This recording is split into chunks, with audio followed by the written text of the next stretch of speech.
Welcome everybody, and thank you so much for joining us. And as I said, I'm at my husband's office. This is not my studio because of the storm issues.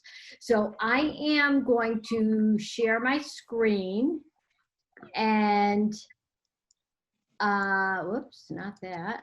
Let me just hit my screen share, and we're going to go to the slides and go to that. And let me get this full screen. Gail, an 18-inch or an 11-inch zipper will be okay for the zipper technique, right? Excuse me, say it again. An 18-inch or 11-inch zipper? I think the 18-inch would be better. I like to have my zippers about 4 inches longer than the piece they're being attached to, but if it isn't, not a big deal. Okay, great, thank you. Okay. All right, so, okay, so this is the cover chain stitch, and I am just gonna make my little screen here. I'm gonna hide the thumbnail just so I can see the whole thing. Okay, so you can all see this first slide. And at the top of it, you see the triple cover stitch that you have 3 needles. Very pretty, whether you use that with the needle side on the right side or if you have the chain looper side on it. The next one down, and I did these were all on one single piece of fabric, and I just folded it as I went along. And I did this for a very specific reason. And if you were part of the little mini presentation a couple of weeks ago, some of this will be a little bit of a review, but that's always a good thing, I think. The second one down is the wide cover stitch. And what's missing from it? The center needle. No center needle on that. But the only thing that will determine the width of a cover stitch as compared to the overlock stitch, the only thing that governs the width of the stitch in cover chain stitch mode is your needle position and which needles you're using. So on the top one, we have the left, center, and right needles. The next one down for the wide cover stitch, we have the left and the right needles. For the next one down, I took out my left needle and just am using the center and right needles. That's giving us the narrow cover stitch. And then on the bottom one, you just see a single line of stitching. That's your chain stitch. So again, the only thing that governs it is your needles and which needles you're using on that. And most machines do have 3 needles now. I know years ago with the Janome, when they came out with the Cover Pro, they had one that had either 3 needles or 2 needles. And so if you do not have a triple needle capability, these top 2 stitches, you would not be able to do, but that's no big deal, not to worry. You can still do your narrow cover stitch and you can still do a chain stitch, so not a big deal. So let's go to the next slide and take a look. And this is the original Janome Cover Pro. And I did a picture of this because sometimes people have questions about the dedicated machines and what's the difference between those and the combo machines. Well, there's a big difference because here's the full picture of it. You still have your telescoping antenna that you always want to make sure it's extended all the way up. You have 4 thread positions for the cones. You have the 1, 2, 3 needles, and this one is for your chain looper. You have your tension settings for your 3 needles. Each one is separate on this machine. And then here's your tension for your chain looper thread. Your hand wheel, just the same as you have on any serger or sewing machine. Down here is, I believe this is your differential feed, and right above it, it's kind of hard to see, would be your stitch length adjuster. And this knob up here will adjust the presser foot pressure. And most machines do have it. They either have it here or over on the side. But let's take a look over on the right side of that photo close up. And what don't you see on a dedicated machine? No upper or lower looper.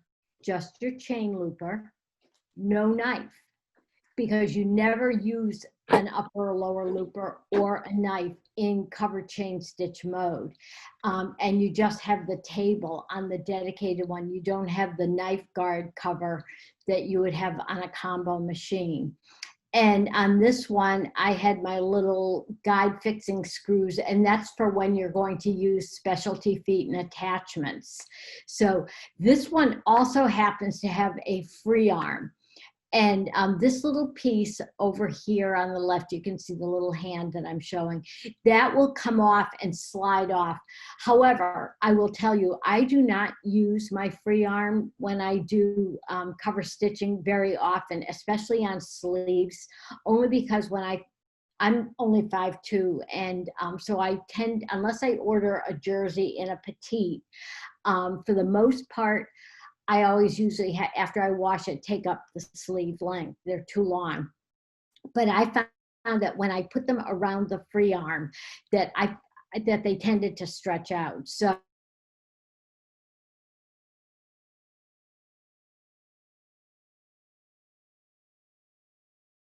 I want to unmute. Okay. Can everybody hear me? A little louder. A little, okay. Okay. All righty. Okay, but you can hear me now because it was saying that I was muted. Okay, Yeah, so you're let's, good now. okay. All right. So did everybody hear what I said about using the free arm and my sleeves? Yeah. Okay. All right. So let's go to the next one. Okay. So this would be, now this is different for all different brands of machines, but I can walk you through on, and it's pretty similar on all of the baby locks that are combo machines. And many of the steps are exactly the same, whether you have a Viking, Bernina, Janome, any Thoth, any of those machines that you might have a combo one on. So let's walk through and see what those are. Now on this one, I have the cover hem table on, and these were shot when I had the ovation. Okay, so there's my cover hem table. And so to put that on, you would open up those front doors, and on mine, you would just press on those 3 little lines that you see, slide that knife guard out, and then slide the cover hem table on. On the combo machine, you do have an upper and lower looper.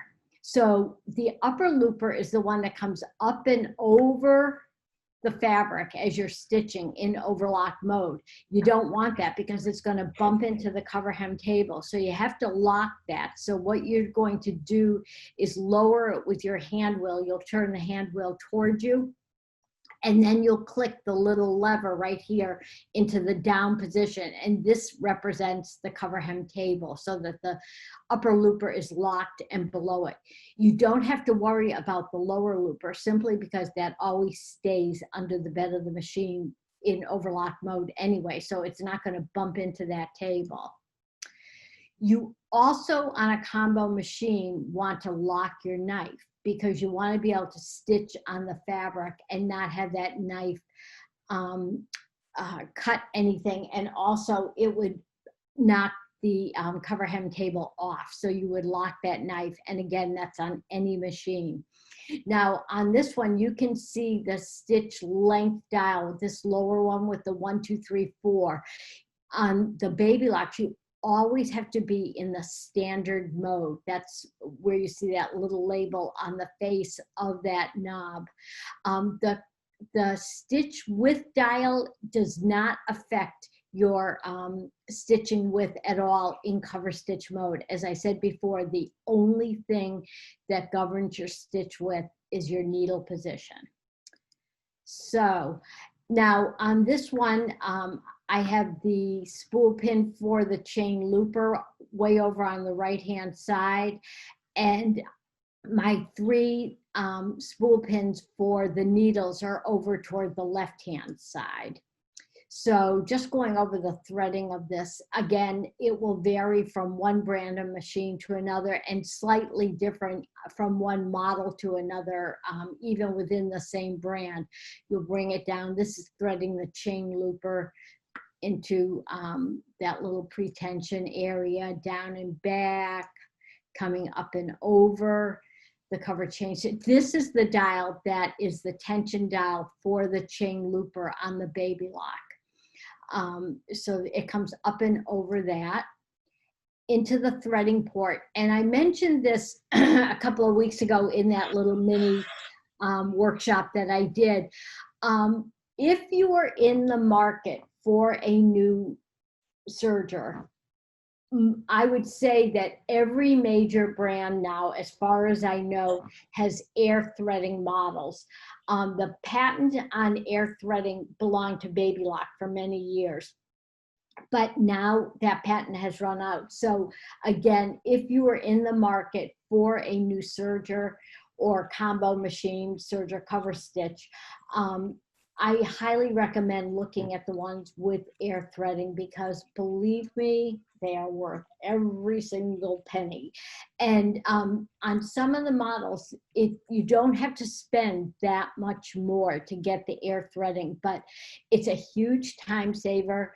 And it's also a big headache saver too. And you don't have to worry about the order in which you thread your machine, whether you're in cover stitch or overlock mode. So it's not a plug for any one brand at all, because I believe every single major brand now does have the air threading on their loopers.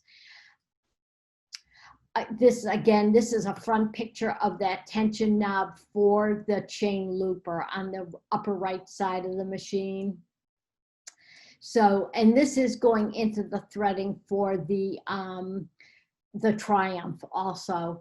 And again, on the baby locks, whenever you see the gold lettering, you're in cover chain stitch mode. If you look at the green lettering on any of those positions, you're in overlock mode. So that's the little position on the antenna for your chain looper thread. And chances are that will be in the same position to the far right, whether you're in a dedicated machine or a combo machine on any brand. Now, again, on any brand, if you have triple cover stitch capability, you can put in 3 needles. And no matter what model you're in, you'll see the left one is the lowest, up a little bit for the center, and higher still for the right. Now, this one has a nice little feature where it has these windows, and you can see the tops of your needles and make sure that they're all the way in. The top of your needle should be touching the top of the window frame right up here. And these are the little Allen wrench screw holes that tighten that up. And many models have the Allen wrench screws. And I would say you always want to make sure that you snug them up, even if you remove a needle. I think the Ovation and Triumphs are the only ones that don't fall out if they're left loose. But on that note too, you never want to over tighten whether your needle is in or whether you've removed it and you're just snugging up that screw, because you don't want to strip it. They're very small and they're kind of delicate. So just be aware of that and don't overdo it on that. This is just the pre-tension area on my machine, right on the upper left back of it. And again, you probably all have something that looks sort of similar to it.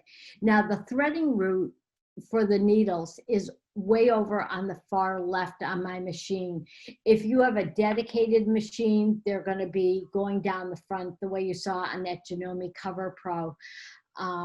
But they just come down. You're not in any of the threading paths for the upper or lower looper, because again, you're not using those. And you want to make sure as you come down, that you've got your thread under the correct needle thread guides. Sometimes, and this is more of an issue when people are in overlock mode, which are the recessed needles back here. Sometimes I see people come down and then they jog their thread over in front of the cover chain stitch needle guide and down into their needles. Your thread will come down in a nice straight path if you're in back of the correct one. On my machine, and I believe on almost any of the machines, when you thread your chain looper and bring it through, it will come in under the bed of the machine. On that Janome Cover Pro, what you do is you thread your chain looper and you leave about a 5-inch tail of thread under the machine, just hanging loose from the eye of that chain looper. And then you pick it up as you start stitching along. And so that I don't forget that, I want to mention that on some machines, it might take 4 or 5 stitches for the needle threads to pick up that chain looper thread. That doesn't mean there's anything wrong with your machine at all. It's just a nuance of your particular machine. And that's why I always like to talk about using starter fabric, because you want to make sure that you test everything on your starter fabric or your sample fabric prior to going on your actual project, because you want to make sure that when you start stitching on your project itself, that looper thread is picked up from stitch number 1. Again, this is just the tensions for your needles. On the Baby Lock, it's kind of interesting. There's only one tension control for all 3 needles. So you don't individually adjust them. On many other machines, you do have those 3 knobs or dials that you saw on the Janome Cover Pro at the beginning of the presentation. And I had shown you where the presser foot pressure adjuster was on that machine. Here it is on the Triumph, and I believe it's in the same place on the Ovation. Do we have any questions so far? Are we good? So far, so good. Okay, good. Everybody's following. Okay, so let's look at these comparisons. And as I said, triple, wide, narrow, chain. So here is the needle side. I kind of hate to call it right side, wrong side, but just for the sake of clarity, we'll call the chain looper side the wrong side of the fabric. So you see 3 lines of stitching, and the triple cover stitch is great for not just doing hemming. It's also a nice stitch if you want to compress a seam, say on sweatshirt fleece, polar fleece, anything that's kind of thick and lofty. If you want to compress that, having those 3 needles really does help keep that seam allowance compressed. And here it is on the underside. This is, you're looking at the chain looper thread, and you can see how pretty that is even with surgicone thread in. It's a nice looking stitch front and back. And as I said, I did this sample all in one thing, in one piece of fabric. So I took out my center needle, continued along in the wide cover stitch. And I just had somebody on one of the Facebook pages say she was getting tunneling on a t-shirt that she made using a wide cover stitch. And she was using an ITY knit, which is very lightweight, or a t-shirt weight knit that's cotton and lycra. You might not want to use a wide cover stitch. Oftentimes you might get tunneling. So then you might want to go to a narrow cover stitch. And here we have it. And you can see it's just a couple of millimeters narrower. And oftentimes when people say they get tunneling on knits, it's because the knit is lightweight and the wide cover stitch tends to bunch up the fabric right in here. Now, you might be able to press it out and press it with a little bit of steam with a lift and press motion. Don't rub or slide your iron back and forth on it. You might stretch your knit. But I would say if you do get tunneling on your sample, switch to a narrow cover stitch. It works very well, and it eliminates that tunneling. And there's the back side of it that you can see. And there's a considerable difference in the width of it, a couple of millimeters anyway. There it is, pretty. And that's what you see on the majority of ready-to-wear things. You do see a wide cover stitch on some of them, but most of the time, I would say you see a narrow cover stitch. So, and then I've gone down to just a single needle. And if you might want to check your owner's manual to see which needle it suggests using. On some machines, you can use any needle by itself, right, left, center.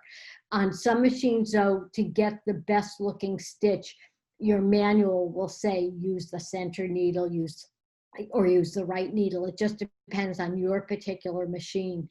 But that's why I always think it's a good idea to have your owner's manual handy. We tend not to be the greatest readers of those things. And sometimes you find out you've got nice little features that you never knew you had when you go on to those. Now, again, here's the narrow cover stitch up close. And the chain looper side of chain stitching is stunning. If you put in a decorative thread in your chain looper, like a 12 weight, you could even go down to an 8 weight. It depends on your machine. And while I'm talking about that, I would say if you're looking to do embellishing with cover or chain stitching, it's just stunning. And if you want that chain looper side to show on the right side of your fabric, you would stitch with the wrong side of your project face up. And but it's so pretty. And this would be the underside with the needle showing. But decorative thread with a chain stitch or a cover stitch is stunning. And it's no more trouble or difficult than just doing a regular stitch. And we'll talk about stitch length and all of that in a little bit. So that's a little comparison of the 4 different stitches with cover chain stitch. Are there any questions about that before we move on? Are we all good? I'm not here. I have a question. Okay. The question is, you mentioned that the cover stitch, the 3-thread cover stitch was very good on fleece, but I have an ovation, and how do I get the pressure foot up high enough to put the fleece underneath? Do you have one where the foot comes down quite low? I have an ovation. Yeah. There is an extra high lift on that presser foot lever, but I know when I had my ovation, I had a problem with the presser foot being a little bit low, and I brought it to my dealer, and he took off the top front of the machine, you know, above where the needles are. And he did some little adjustment there to raise it up. So you could, where are you located? I go to close to home in, okay. Yeah, so okay. I could take it there. Yeah, you could just ask them if they could adjust that. I don't know what it was he did, but it did work a little bit of magic. So good. It made it good. And thank you. You're welcome. Any other questions about that at all? Yes, I do. Okay. This is, it doesn't matter. On the chain stitch, is that considered a stretch stitch? The chain stitch does not have a lot of stretch to it, no. You wouldn't consider that a stretchy stitch. If you needed it to have more stretch in it, you could try using some woolly nylon. Okay. That might help.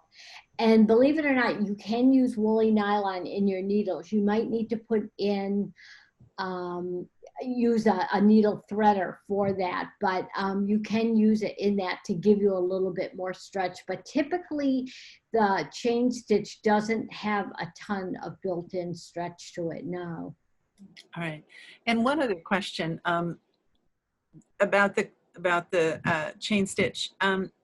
I have used it quite a bit for putting clothing together and fitting, but I haven't really used it to use it as a seam. Can it be, is it strong enough to use as a seam? That's something that people ask a lot. And I personally wouldn't use it, only because, as you know, instead of it being a big harangue to pull out overlock stitches, it can be much more of a pain in the neck to pull those out. With cover stitching and chain stitching, if you pull the threads from the last stitch that you did back to the first stitch, it's very easy to zip that out. And if you've ever had to take up a hem, say on a ready-to-wear skirt, and you get the stitching just right, a lot of times you could just zip that right out with pulling. And that's the only reason that I don't use it for a seam. I would rather use an overlock, or if it's something like a linen or something that ravels and frays easily and I wanted to press the seam allowance open, I would use a straight stitch on my sewing machine. Okay. All right. Good. Thank you. You're welcome. Any other questions about that at all? There was just a, what's the purpose of the chain stitch in the chat?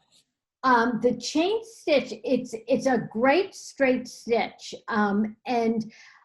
You just heard the question before about using it for fitting and alterations. And nobody ever thinks about using the chain stitch for fitting. But if you think about it, because it pulls out from last stitch to first so quickly and easily, it is a very underrated stitch for fitting. You should really try using it. And I did a serger tip clip on that. And a woman who had an alteration business said, "Oh, you changed my life," because it saved her so much time. So, and the chain stitches, it's lovely as a decorative embellishment stitch as well. And you can use it if you wanted to use it. I don't think I would use it on a seam that was going to get any stress or strain. But if you wanted to use it, say on a neckline edge or something like that, if you had a scoop neck and you didn't want the double line of stitching like you see right down here, which we're going to be doing as our second technique, you could certainly use the chain stitch. I just happen to not use it only because it's easy to pull out.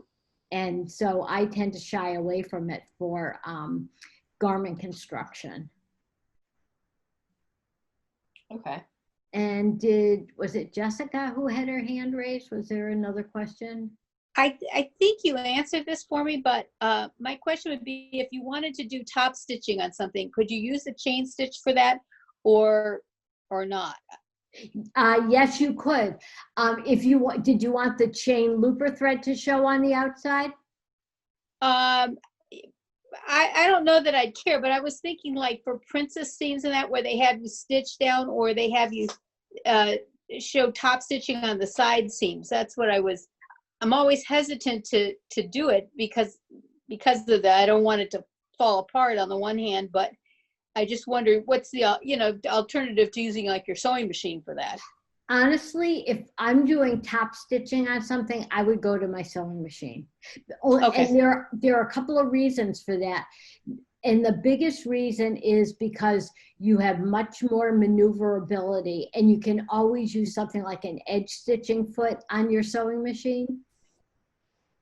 And I haven't seen an edge stitching foot yet on a serger. So the edge stitch foot will allow you to ride with that little guide or that little flange in the well of your seam, and you can move your needle right or left, and you'll get very accurate, even top stitching with the sewing machine. If you do that, how big do you make your stitch if you're doing it with a knit? On your sewing machine? Yes. I like a longer stitch for top stitching, depending on how heavy the fabric is. Oftentimes I would go to about a 3.5. And if it's something really thick, where you're going through at least a double layer of your stitching, or excuse me, of your fabric, you might even want to go up a little higher than 3.5. Okay. A little bit longer, because when you have a longer stitch, it looks nicer in cover stitch mode and in top stitch mode as well. And if you're on your sewing machine and you pop in a top stitch needle, you can use something like a 12 weight thread, like a jean stitch thread, and have very bold top stitching, which is just beautiful. Thank you. You're welcome. Okay. Any other questions before we get started with the action-packed part of the program? Gail, this is Karen Jorgensen. Quick question on can you make a recommendation for an easy to use decorative thread brand and weight for someone who wants something that's kind of foolproof just to experiment with? Sure. I love the 12 weight threads, and I know when I do in-person events, like for an ASG chapter event where everyone brings their own machine, I usually am working with machines across the board. I usually have Baby Locks, Berninas, Vikings, Brother, all sorts of ones. And I like, I'm a big fan of Wonderfill threads. And not every dealer carries it. You won't find it in the chain stores like Joann's or Hobby Lobby or any of those. Wonderfill has great 12 weight threads, but also YLI, it's just those letters in capitals. They have jean stitch thread that also is very good. And both of those threads, Wonderfill and YLI, and there are lots of other brands too that have those tend not to be too persnickety on any brand machine. And that's why I would get in the habit of bringing those with me if I was handing those out as part of a kit. Because I found that on most machines, they behave very well. But when it comes to decorative thread and your serger, and the same for your sewing machine as well, all machines behave a little bit differently with different threads. Some machines will stitch with any thread in them. They will take any kind of a decorative thread, any weight, and do a beautiful job. Not all sergers are created equal, and you know that not all sewing machines are either. So that's something that you want to be aware of and test out. And I always say to people, if you want to do decorative stitching, find the thread that works well on your machine and stick with it, because the main thing is to have a good looking stitch. Now, while we're talking about that, I'll give you another alternative to, say, a 12 weight thread. And this might work well on machines that tend to be maybe a little more temperamental with heavier weight threads. You could take 2 machine embroidery weight threads and put those in your chain looper, and chances are you'll get a really nice stitch with it. So that's another alternative. It will be bolder than a single thread, but chances are if your machine tends to be a little bit temperamental, or you just like the look of the 2 different threads, which I've done lots of times, 2 machine embroidery weight threads work really well. Thanks. You're welcome. Okay. All right. We had one more question in the chat, Gail. Okay. About what needle should we use on the knit cover stitch? Okay. So let's talk about needles for a minute, and this does make a difference. And again, depending on what machine you have, I have heard people say, and this is with a variety of different machines, that they just use a universal needle when they do cover chain stitching, and it does a very good job. If your machine does a great job with the universal needle for cover chain stitching, then go ahead and use it. But for me, I always change over to the ELX 705 needle when I cover chain stitch, not when I'm overlocking, but just cover chain stitching. And most of the time I'm cover stitching. But I find that my machine does the best stitch quality with that needle in the machine. And there are a couple of varieties of the ELX 705. One is just that. And then there's one that says SUK after it. And that's a modified ballpoint cover chain stitch needle. So if you're working on a knit that say has a lot of lycra in it, maybe even like a swimsuit fabric, a dance fabric, one of those, some of the athleisure, not athleisure, but some of the things like yoga pants and things like that that have tons of lycra in them. If you're not getting a good stitch or it's skipping stitches, try the ELX 705 SUK. And again, you're not going to find those in a Joann's. I've never seen the EL. I don't know why, and it's probably because not everybody has cover chain stitch that they don't want to carry it. But you can buy that from your sewing machine dealer. Wawak, W-A-W-A-K online has them. There are different online sources that you can get those. But I always say, please, everybody support your local dealer first, because if we don't support them, they're not going to be there. They're going to go out of business. And then we're really going to be sunk when it comes to servicing our machines. And for any of these nice specialty type threads, needles, classes, service, technical advice, all of that, please do support your local dealer, and everybody will stay happier. Gail, Yeah? hear me, this is Kathy. I only have ELX 705. That's all I have in my machine. I don't have anything different than that. So those are the ballpoint ones?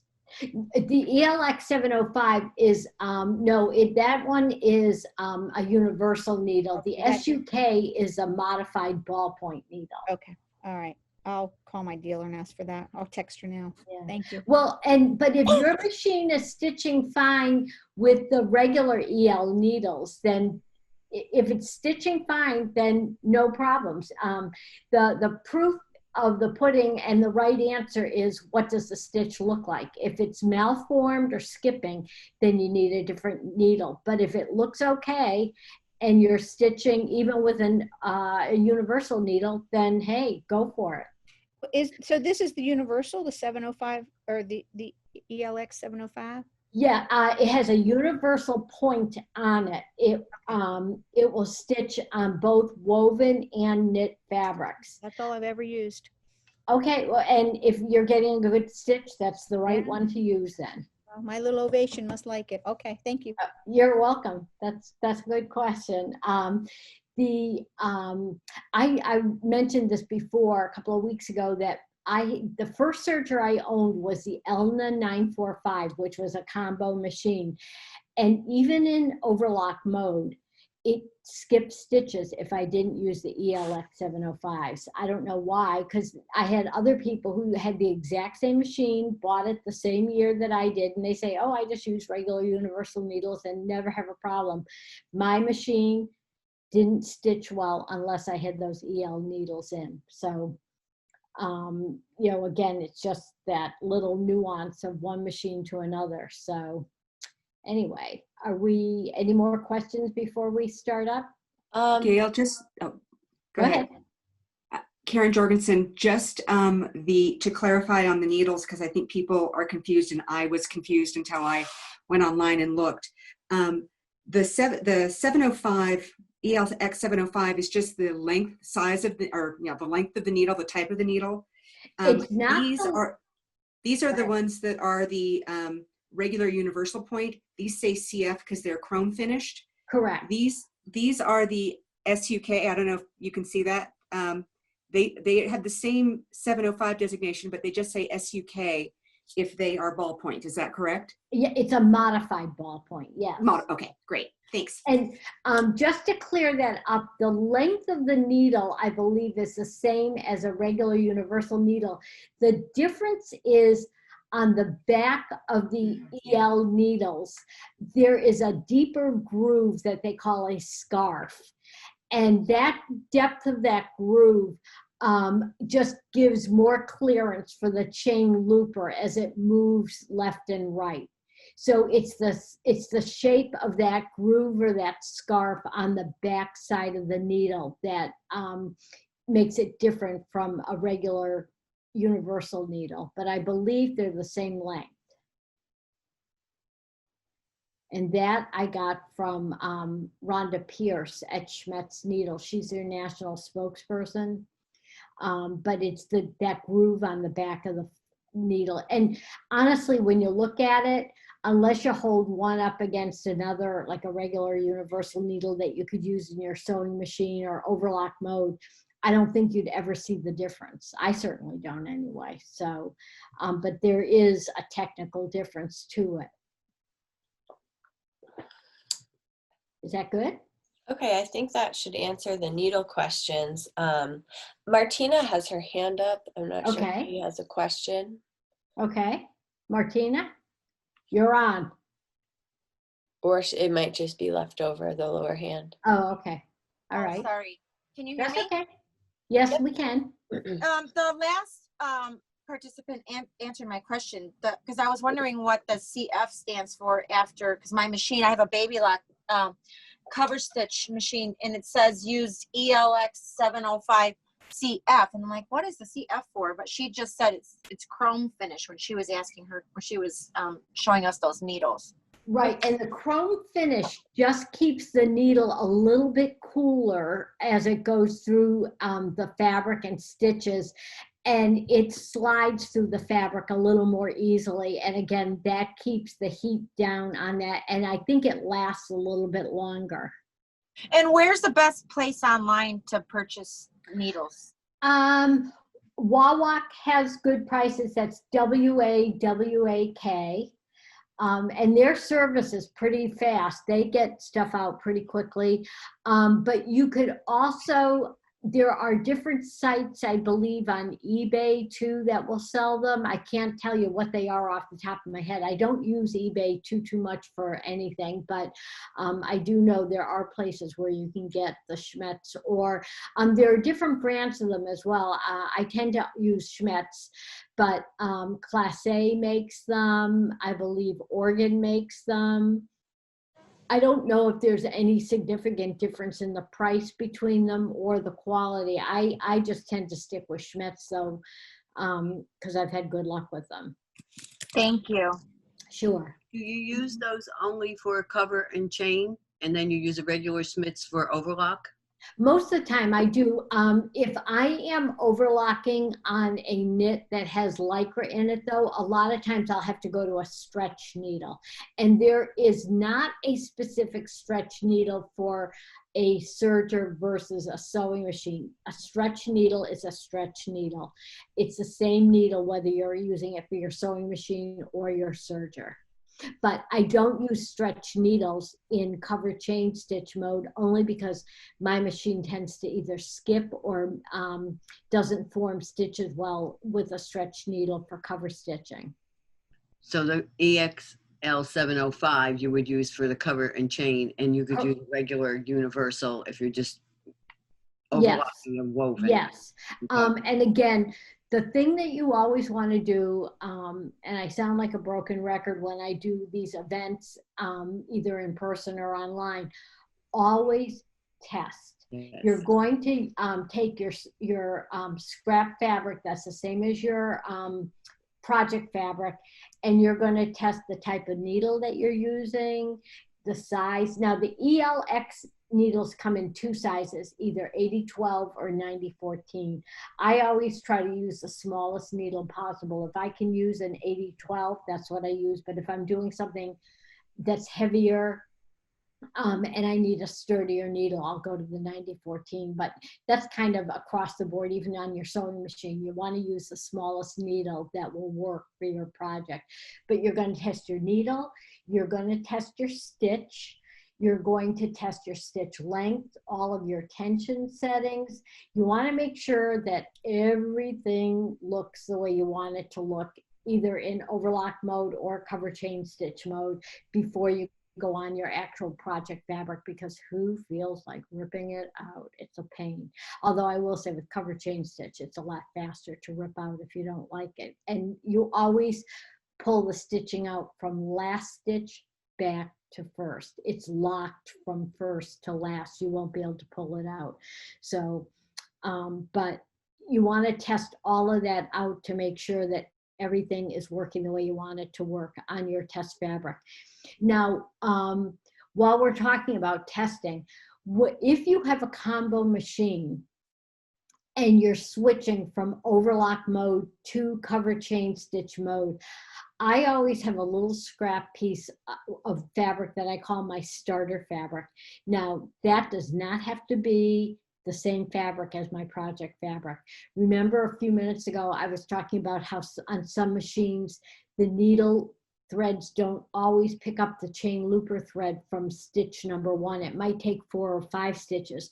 Well, let that bring the chain looper thread up to the top of the bed of the machine on your starter fabric. And I always say the starter fabric is the first fabric that my left hand grabs in my sewing studio, because I just want to bring that chain looper thread up to the top. Is that good for everybody? Yeah, that sounds good. Okay. All right, so I think we're ready for the first technique, and that is, whoops, let me back that up again. That's our zipper technique, and I'm going to stop my screen share so you can see me. Okay, here I am, I'm back again. All right, so you can see I didn't do a great job blow drying my hair because we have a generator at home, but when I turn on the hair dryer, even that sucks a lot of energy, so I blew dry it as fast as I could. But anyway, so the first thing that we're going to do is the zipper insertion, and you all have your handout for that. And I want you to make notes on your handout as you go along, like for your tension settings. Now, on this technique, I think it would be good to start with your tensions all on a normal setting. And if you've checked your manuals or you look at the dials on your machine, usually it will give you the settings that are in the normal range. And that's for your needles as well as your chain looper threads. And I said I want a stitch length of about 3.5. And this is why, because you're going through, what I wanted you to do was like have a 9-inch long piece by about 5 inches and press it wrong sides together. Now, this is a great technique for home deck. It's beautiful on bags. If you've ever done those little zipper bags and you want a nice flat insertion for your zipper, the triple cover stitch is very nice for it. And you can do it either with the right side face up of your fabric or the wrong side and have that chain looper show on the outside, which is pretty too. But on the underside, I always put a piece of Wonder Tape. Now, if you didn't have Wonder Tape today, no problem. You can easily manage a zipper on a short piece of fabric like this with your hands very well. But I like I'm a big fan of Wonder Tape for zipper insertions, whether I'm doing them on garments or trims, things like that. It's terrific. It's a great little thing that you can pick up at Joann's. And if you have your 50% off coupon, it's about, I don't know, like $3.50 or $4 or something like that. And they have 1/4 inch wide. And I don't know, I've never seen the 1/8 inch wide at Joann's, but I do know that they do have.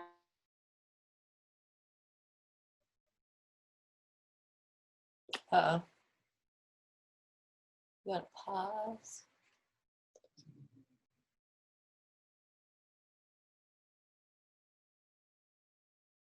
Just finger press it on. So let me just show you that.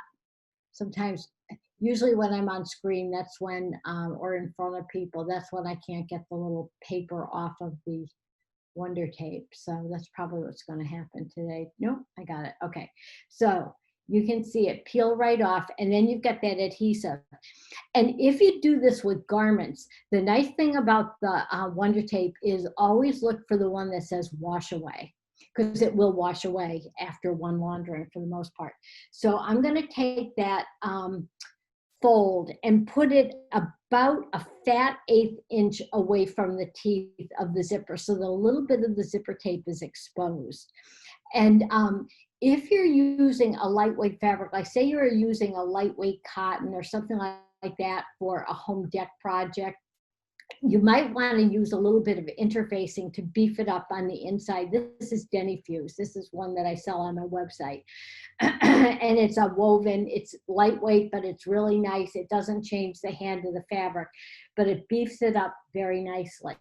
So that's another thing, that if you're using a lightweight fabric on a zipper, and that's a tip that you always see people say when you're doing an invisible zipper too, is to always interface, or regular zipper too, always interface that part of the fabric so that you don't get puckers and ripples, and it stands up well to the zipper tape. So let me just show you that. Can you all see that? That's basically what you want. And is that on the wrong side? No, it's on the right side of the zipper. Thank you for asking. Here's my zipper pull. It's up here.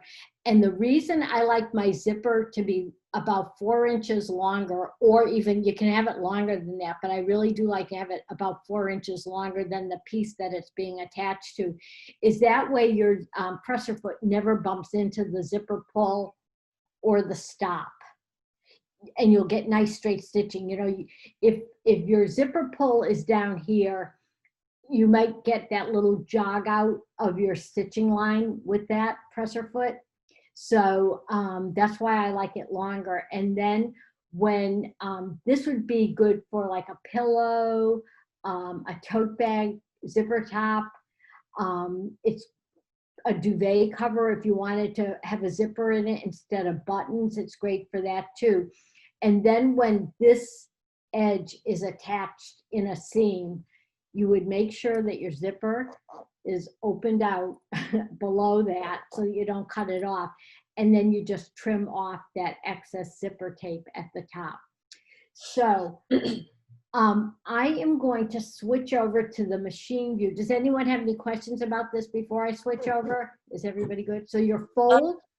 Do you put the Wonder Tape on the zipper or the fabric, or does it matter? It doesn't really matter. I usually put it on the underside of the fabric, but if you want to put it on your zipper, you can. It's really 6 of one, 1/2 dozen of another. Okay.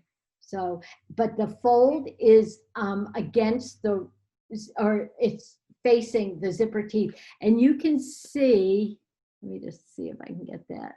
Is that good? You can see I've got about a fat 1/8 of an inch between the zipper teeth and the fold of the fabric. So it's kind of pretty too if you want to use something like a red zipper or blue. I just thought the white would show up well though today. I had a navy blue one here, and then I decided I'd rather use the white one because I thought it would show up a little more easily. But I'm going to switch over to my machine view so that you can see what I'm going to do, because on one side, we're going to stitch going in one direction. And then on the other side, we're going to come up from the opposite end to stitch. And I'd like your differential feed is going to be on one or end, because we're doing this on a stable woven fabric, and the zipper tape is obviously a stable fabric as well. So differential feed is on one or end. And let's have our stitch length on about 3.5. Anywhere, believe it or not, between 3.5 or even 4 is not too long, because you've got the double layer of fabric. I have a little bit of interfacing on mine, and you've got a hefty enough zipper tape to go through. So you're going through 2 layers of fabric, 2 layers of interfacing, and your zipper tape. So at least 3.5. But these are samples. So don't worry. And you can always, if you don't like the way it looks as you're stitching along, lengthen your stitch or shorten it. So I'm going to switch over to my machine view. Everybody good? Can you all see that? Mm-hmm. And I'm going to ease my, I don't have my roll around chair, so you're going to have to listen to this one scraping on the floor. Now, this, and this is actually, I feel like a little kid because this table is higher. It's not my studio table. But this is the universal or the standard foot. Now, you can see that the cover stitch needles are on the left. And these are the 3 indicator ridges. 1, 2, 3 for these 3 needles. So I want to stitch with the fabric just to the left of my needles. I also have a covered chain stitch foot, and I think more and more brands are having that available. And I'll show you the difference. There's my standard. Here's my covered chain stitch. You can see how much narrower this one is. This is my go-to foot when I am cover and chain stitching. But if you have the standard foot that's wider and you're on a combo machine, your cover chain stitch needles are on the left side. So you want to stitch with that fabric, your fabric on the left-hand side, okay? I'm going to pop this on. I'm going to switch out my standard foot and put this foot on. And let me get my needles up and out of the way.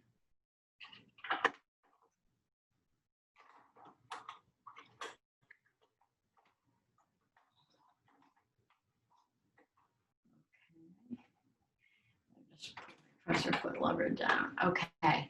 Now, as I said before, when I start cover and chain stitching, I always like to test it. So I'm going to put my differential feed on N, and I just lengthen my stitch to 3.5. And I'm going to just take my sample fabric here and just make sure I like the way the stitch looks before I do my zipper. I do like to practice what I preach.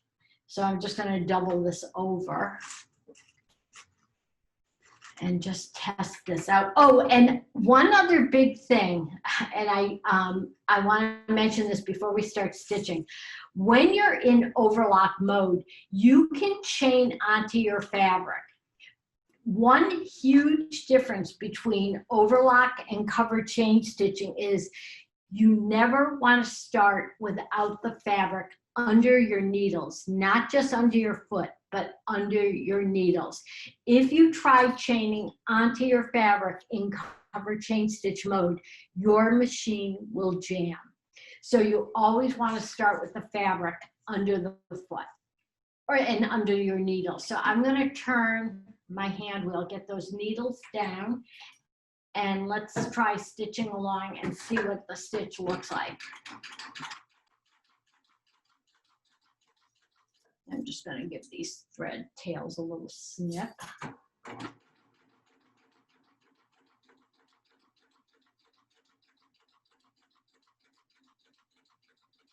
This green fabric is very like a pea green, and I like the way this looks. Let me just show it to you. That stitch looks really, really nice on the back side of that too. So the tension, everything about it looks good. So let me just stitch off.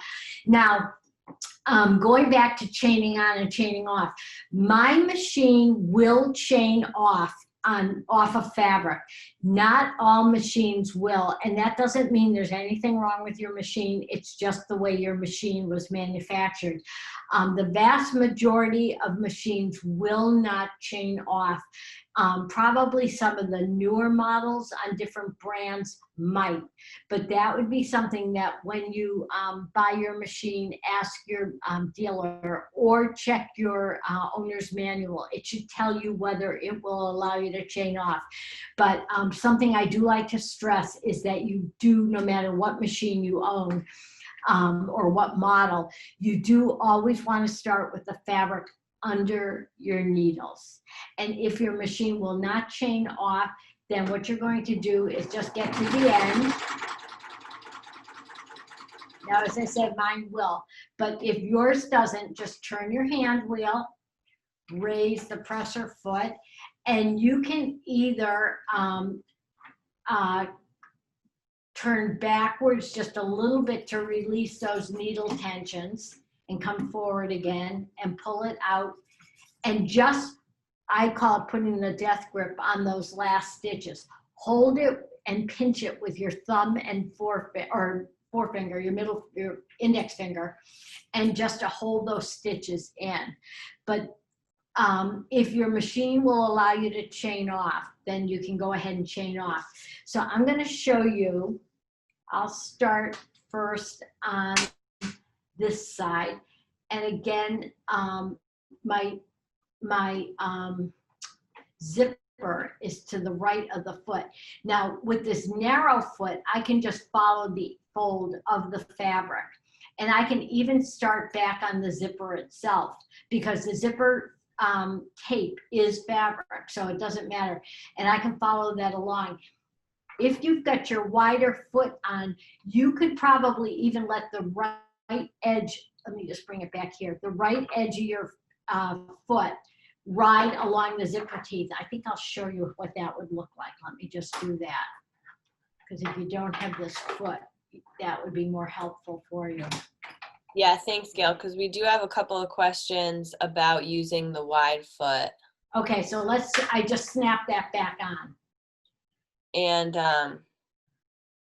does it matter if the thread tails are going over the finger on the left, or does that make a difference? I just have mine off to the right a little bit. My thread tails, my 3 needle threads, and my looper thread are off in back. As long as you've got a little thread tail there, you should be fine. But because my needles with the wide foot are closer to the left side of the foot, my fabric is off to that side. And what I'm going to do is I'm just going to stitch along. And I like to keep my needles on the fabric, but if your left needle happens to just go onto your zipper tape, no big deal either. So I'm going to start, I'll use the wide foot since that's what most people have. So I'm going to put my presser foot down. I've anchored my needles into my presser foot. Is everybody good on that view? Is that good, Elena?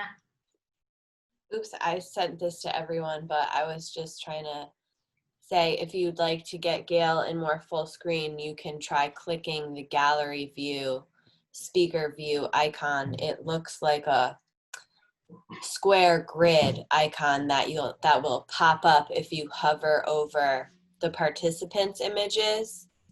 And it should just look like a 3x3 block. And if you click on that, that should scale larger. Okay, cool, that worked. Okay, good. All righty, so my needles are in my zipper tape, and I think they might be just touching the beginning edge of the fabric. So let's just stitch along. You can just take it, you don't have to turtle along, but just, take your time so that it looks nice.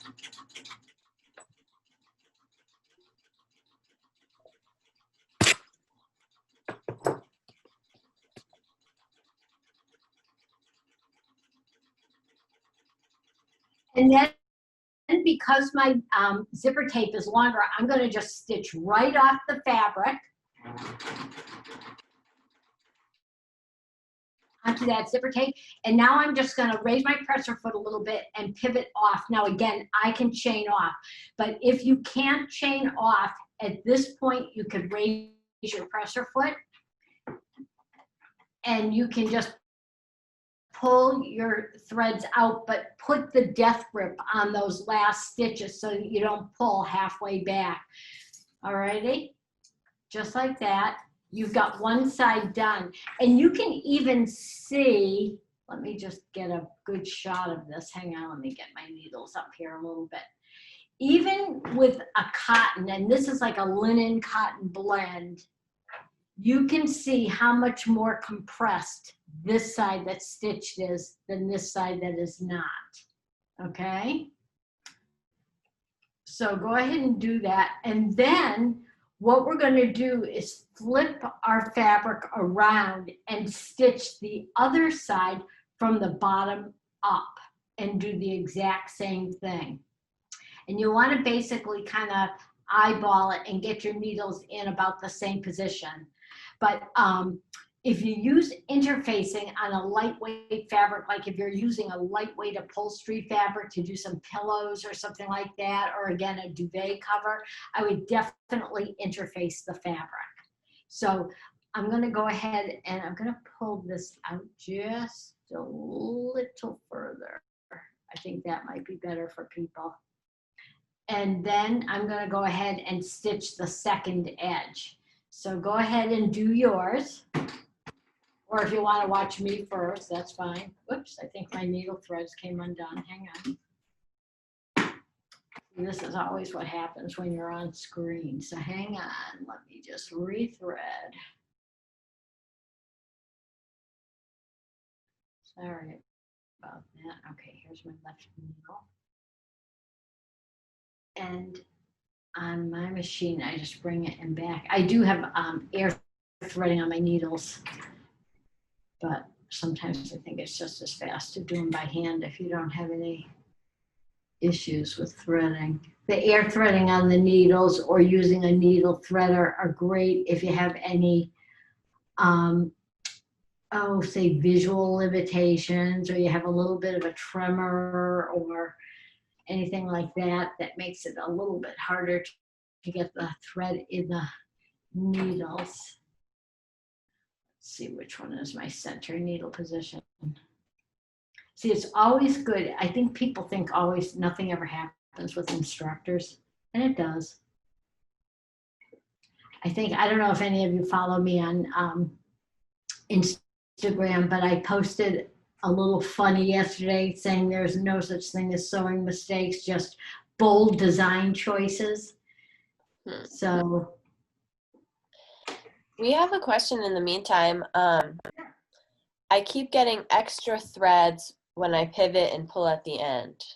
Why? yeah, and just so after you pull it out and you cut your threads, just pull those threads.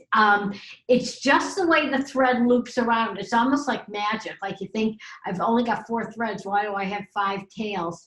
Just pull it out. It's just the way the thread kind of loops around itself when the needle threads catch the chain looper thread. Okay. Nothing wrong with your machine. Don't worry about that if that's what you're worried about or concerned about. Okay. And on this next side, will you be able to show chaining off? I can, sure. Okay, Yep. cool.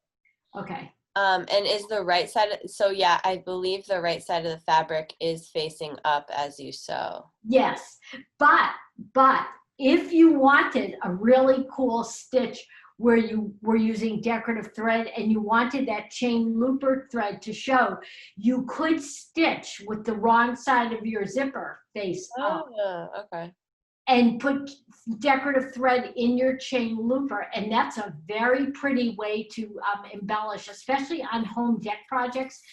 A few years back, I was teaching a workshop in Cleveland, and a woman had a custom home deck business, and she wanted some ideas for different embellishing, and that was one that I gave her.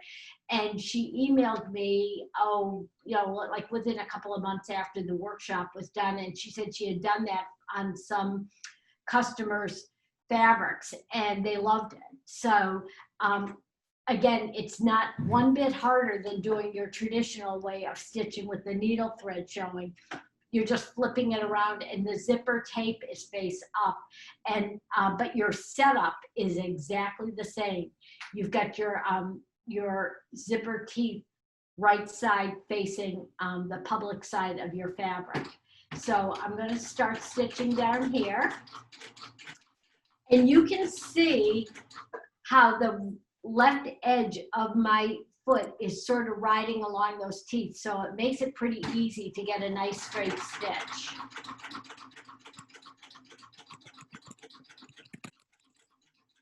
And it's just picking up that needle thread. Let me pull those through so it's not confusing to look at. And, well, maybe I won't. I'll just switch around. Get rid of the.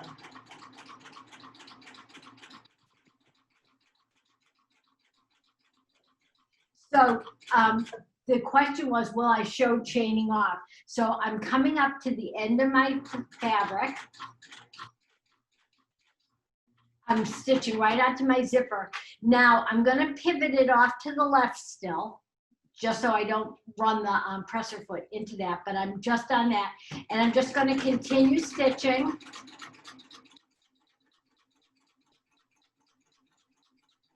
And chain off, and there's my chain on the back. And see, on this machine, it does not jam.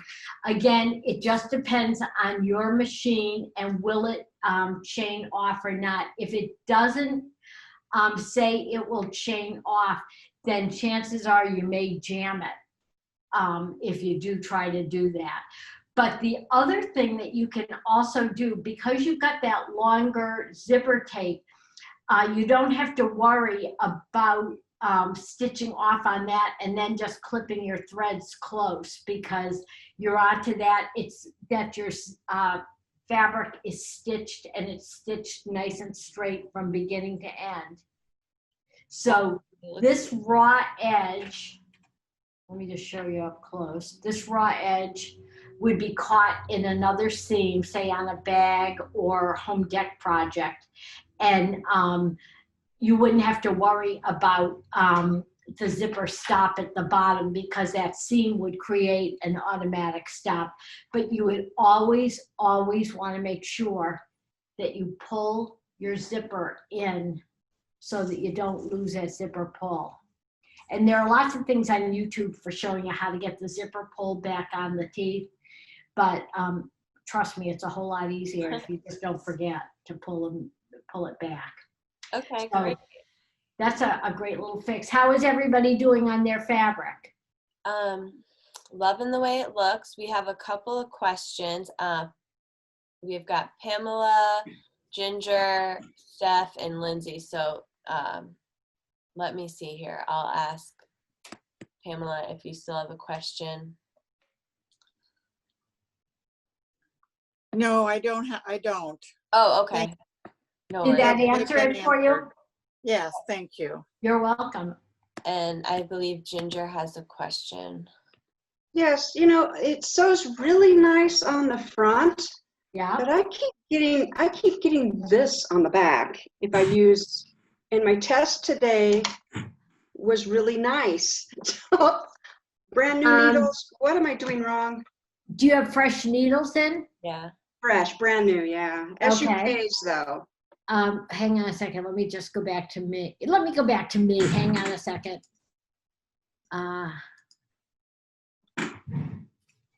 Okay. Can you show that to me again? You'll have to, you might have to speak so your picture will come up. So yeah. Oh, yes, skipping. Okay, so, and you have ELX 705s in?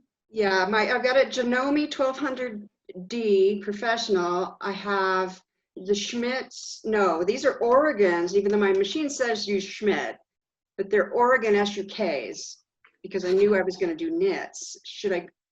Okay, I think you've answered the question. The SUKs are the modified ballpoints, Ginger, and those are good for knits, but we're working on wovens right now. So don't redo it right now, but now you know the answer. You've answered your own question, so I'm so pleased. Okay, thank you. You're welcome. Who do we have up next? Laura, do you have a question?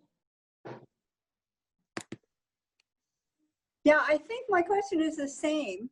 I don't have 705s, but the back of mine looks weird. Can you hold it up again? Can you go to a full screen view? I just can't see enough. Maybe if Laura, if you say a couple words, it will put you in the speaker view. Yeah. So you can see the top of it. Yeah. the back side, the stitches sort of look like ragged or something. But you know what? I'll bet it's because I don't have the right needles either. Maybe I just don't. I mean, this part looks really good, you know? Yes, it does. Okay, the other question I have, Laura, is your presser foot down? Yep, Okay. it was. It Yes, was down. it was Okay. down. Okay, because that's another thing that now I think most of the companies are putting in sort of a little safety thing where it won't stitch if the presser foot isn't down. But that's one of the things that is the most common error, because you always have to start with your needles in the fabric. You're going to raise the presser foot before you start. And if your machine still allows you to stitch with the presser foot up, and believe me, it's happened in almost every single class that I've taught in person. That's something. But which needles do you have in? I have Oregon needles in also, so maybe I just need to get the better ones. Well, there's nothing wrong with the organs, I don't think. I used organs in my sewing machine too. Do you have the ELX 705s? Okay. No. And what machine are you using, Laura? I'm using my Evolution. Your Evolution. I think you need the ELX 705s. Okay. Okay. All right. But you know what? Even if your stitch quality is not perfect today, don't let that stop you. It's I always say that anytime I'm always happy when things like this happen in a class, because everybody learns. I don't call them mistakes, I call them learning opportunities. And I honestly and truly believe that, because when things like that happen, everybody learns from it. So, and you tend, when something like that happens in a class, you tend to remember it and retain it a little better. So it's a good learning opportunity for everybody, including me. I mean, you know, I'm always learning new things, and there are always new knit fabrics coming out and all of this stuff. And so a lot of times you do have to play around with your stitch, with the needle type, and practice a little bit to get the right answer for that. So it's probably the needles, I would say, on that. But when you tested that on your regular fabric, it stitched okay? Yeah, it seemed to, but then this is a lot thicker. Yeah. And layers and everything else. And I'm feeling, you know, it feels like it's actually, although it doesn't look very good with those loops hanging off, it feels like it would be stable. And yeah. I mean, it was under a zipper and I could make a bag out of it, and the top looks really quite nice, you know? Yes, it looks excellent. It's a very sturdy stitch for a zipper. And that's why I like to show this in the cover stitch class, because, and even if you don't have triple cover stitch, even if you use a narrow or a wide cover stitch, it's a very sturdy stitch that will hold, because you've got at least 2 lines of stitching, and with the triple you've got 3 lines of stitching. So it'll stand up to a lot of wear and tear and yanking on that zipper pull. So it is a great stitch for bags, home deck, that type of thing. So coin purse out of it, you know? Absolutely. I know I use those little zipper bags all the time. They're about 8 or 9 inches wide by about maybe 10 inches long. And I throw in, when I do programs, and I have to throw in all of my little connectors for selling things and for things like this that I loop into my computer and that type of thing. I throw them all in my notions bag, and I've used both the piping foot in overlock mode for that zipper insertion, but I've also used the triple cover stitch. So they both work fine, and they both are very durable stitches as well. But I would say, are your needles in all the way also? You know, I don't know. In all the way. I didn't know about that little window, and I was going to get my flashlight and see if they were in the window because I didn't know about that. Well, I guess I knew at one point, but I forgot, you know, so that could be an issue too, you know? Yes, because with that window, the tip of your needle should be touching the top of that window frame. Okay. And I have noticed on a bunch of brands of machines now that they're starting to show that, so that it's a good way for people to see. And if you've got your little smartphone and you have that flashlight app on it, you can snap that on and really see clearly. So Good idea. I didn't even have my smartphone here. I'll try that. okay. Elena, any other questions? It looks like everybody's caught up. One question, do you just cut the zipper to the correct size at the end? You just cut the zipper. How do you secure the zipper? Yes. Now, if I were doing this, and say I was doing it on something home deck, and a lot of home deck linens tend to ravel more. Let me just trim off these thread tails for a second. Hang on just a second. Let me get these out of the way so it looks nice when I hold it up. We always like our samples to look nice. Okay, so what I do, if I'm going to catch this edge in a seam, I will bring my zipper pulled down far enough away so that there's no way on earth my presser foot, whether I'm on my sewing machine or my serger, is going to bump into it. But if I switch over, say, to overlock, what I'm going to do, and this is only on zippers with nylon teeth. You don't ever want to do this with metal teeth in your zipper because it'll break your needle.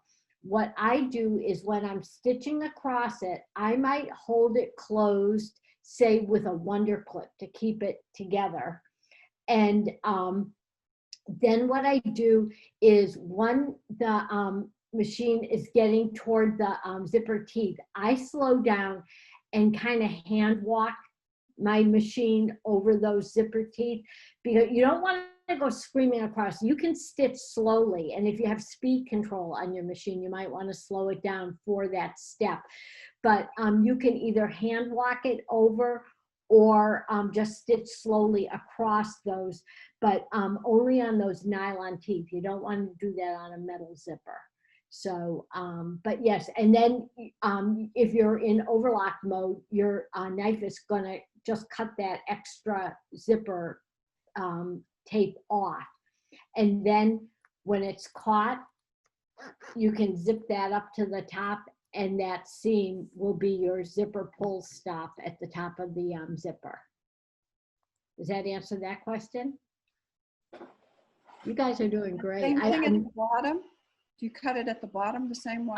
At the bottom, you would be doing the same thing. That edge would also be caught in a seam. So it would be the exact same thing. You don't have to worry though about pulling the zipper pull down for that, because that zipper stop will just be trimmed right off, even with your knife. Believe it or not, I do this all the time on my serger. So it's not a problem at all. And maybe if we have time at the end of this, I can just grab a different piece of fabric and show you how that works. I think, yeah, I can do that. I can do that. But we'll have to just wait till the end of the program for that, because I'd have to convert my machine back to overlock again. Right. Okay. Okay. And Any other questions? one minor thing is on the handout, we do have the zipper image with either a roll hem or piping. Yeah. Can you just explain what that is? I'm sorry, I've got somebody unmuted. Okay. Okay. Is that, you mean on the edge of the fabric? Yeah. Oh, that is a really pretty technique. And again, if you're looking for a nice way to dress up a project, whether it's on a bag or home dec or anything like that, what I did on that was you can use a rolled hem stitch on that folded edge, and it looks like faux piping. It's so pretty. It's a really, really nice way to do the edge of that fabric. In fact, yes, it is on, I'm just looking at it now. And if you look at that bottom left picture, I showed the, with the chain looper thread on the top as well.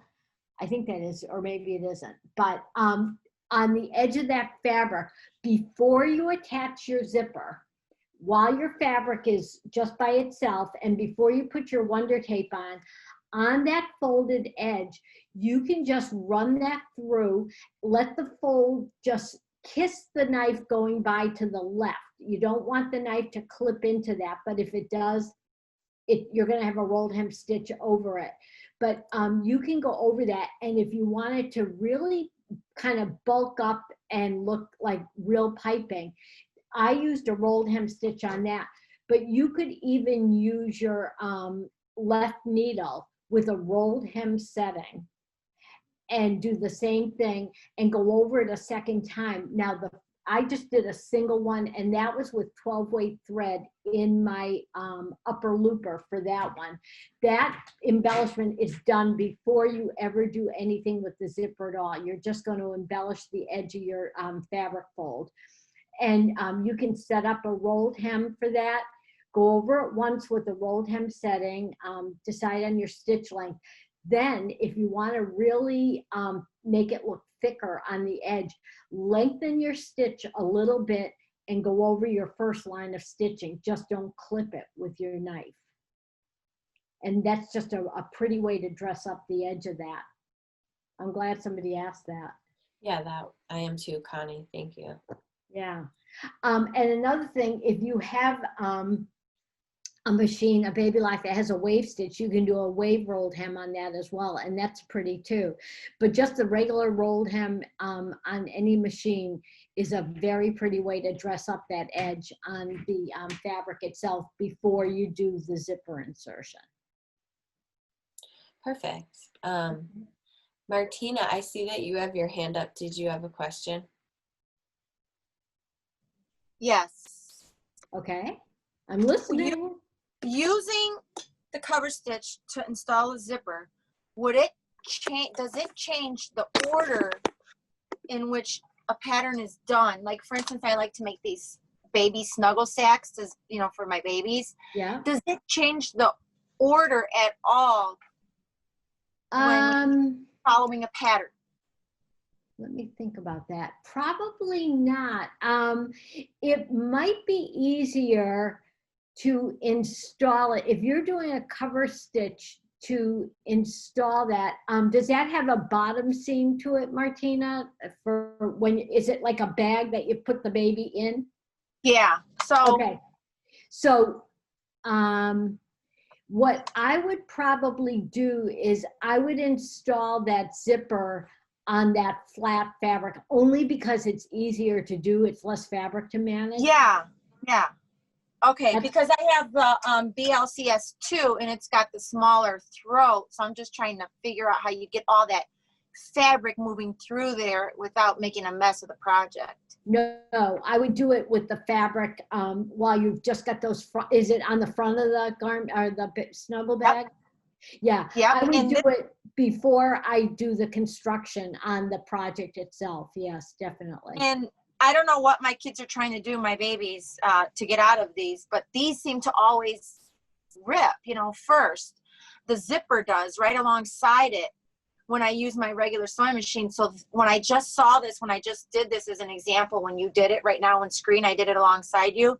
And the first thing I thought of was, this is well constructed because it's strong and they won't be able to keep undoing this. And it's the perfect place to use this triple is, something like this sleep sack, because it's getting a lot of use and the babies are moving a lot in it and stretching it out. Yep. And my zip, it keeps popping on a regular sewing machine. So I'm really glad and thankful that you went over this, because now I'm going to use it on their sleep sacks. Oh, good. Yeah, it is. It's very sturdy. And one other thing while we're talking about the triple cover stitch is if you were doing that, say, on a fabric that had multiple colors in it, a print or something like that, another fun thing to do is you could put 3 different color threads in your needle. Fun. Say, fun. like for a baby thing, you might want to use blue, pink, and yellow, or blue, pink, green, or green, purple, white, whatever you want to do. But that's another way to give it a different look. And you could just put different colors in your needles.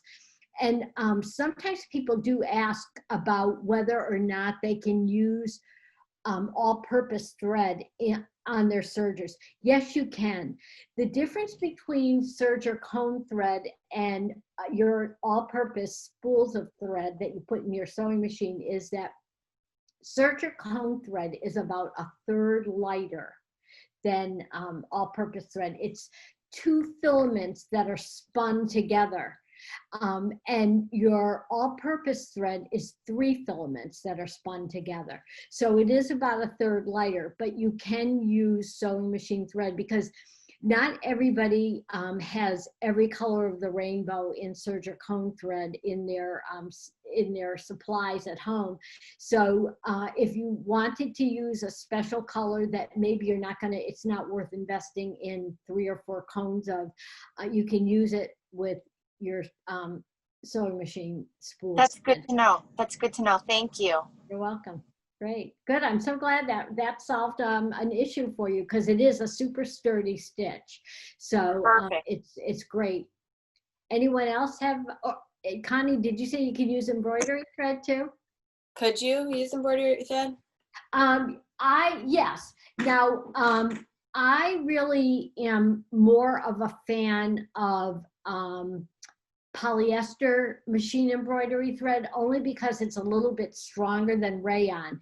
And again, depending on your machine, you would want to test it. You can use rayon, and I have used rayon, but I think the polyester will stand up better. And because a zipper is a working part of your garment or project, a triple cover stitch with rayon, chances are it'll stand up, it'll be fine.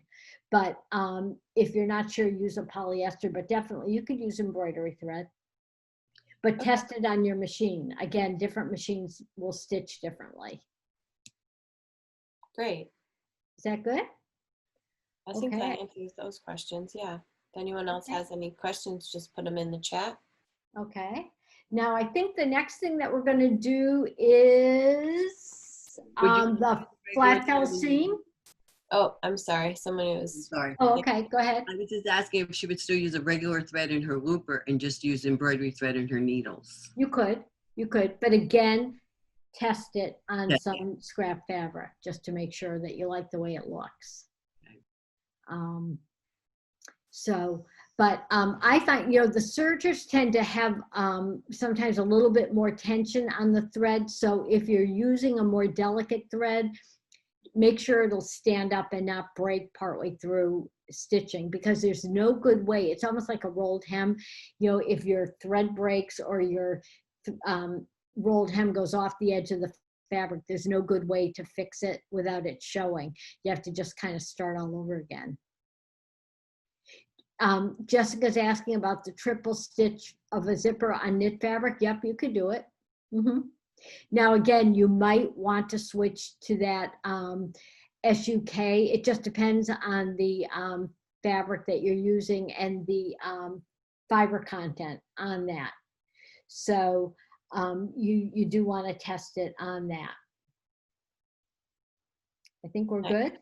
Yeah. Okay. Okay, so the next thing that we're going to do is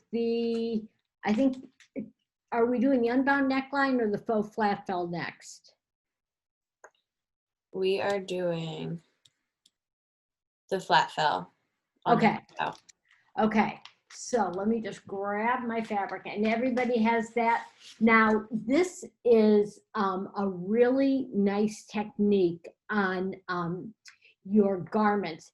And on my fabric, this is a linen. It's kind of a medium weight linen, not lightweight, but it's not like super like an Irish linen. It's not super hefty either.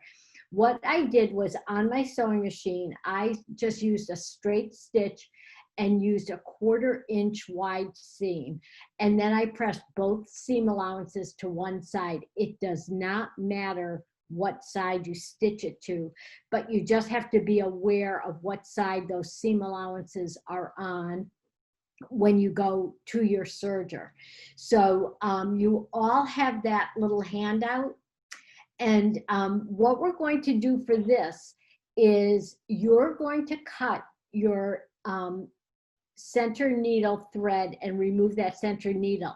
Now, I do want to tell you though, if you wanted this to just compress the seam, as I said, like a sweatshirt fleece or a polar fleece, anything real thick, even sometimes like corduroy, if you wanted to use a triple cover stitch with this technique, could you do it? Of course you could.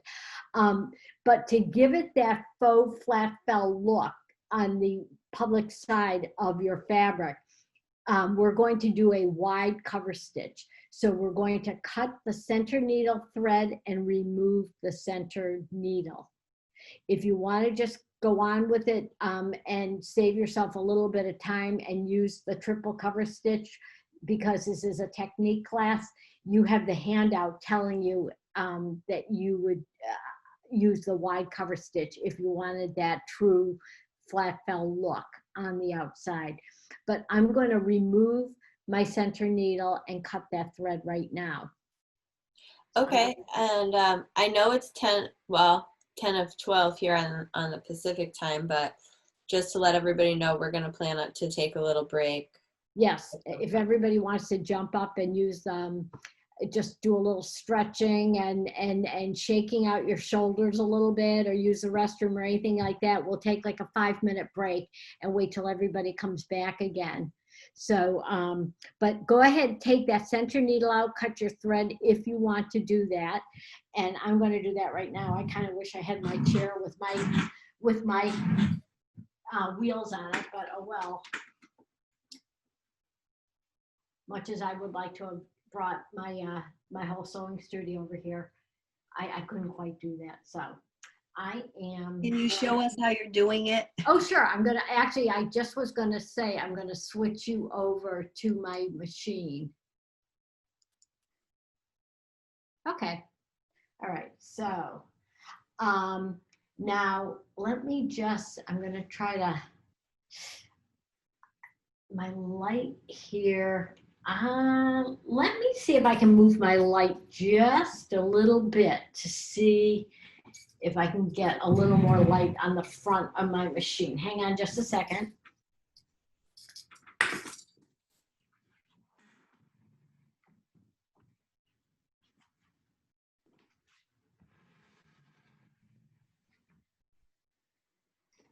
I thought for sure we'd have all our power back today, so I wasn't overly worked up about doing this over here. So I was being overly confident of, but as I say, we had a tremendous, our town was either the worst or the second hardest hit in the state. Is that a little bit better, Elena? Yeah, that looks good. Okay. You know what? I think,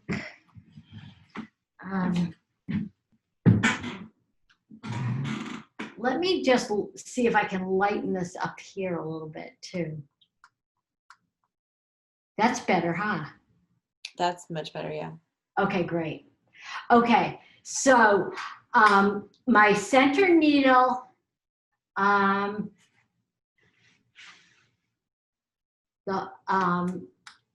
needle screw is the center hole right here. Okay, so I'm going to just loosen that up and bring that out. And when I take my needle out, I like to leave the thread in. I'm going to clip the thread from above, the thread tail, but I like to leave the thread in till I get the thread out from the machine itself, only because if I accidentally drop the needle, if the thread is still in the eye, I can just pull it with the thread to get it out. So that is that one. So I have that out, and I'm going to put that off to the side. And sometimes people say, well, do I have to take the needle out of the machine?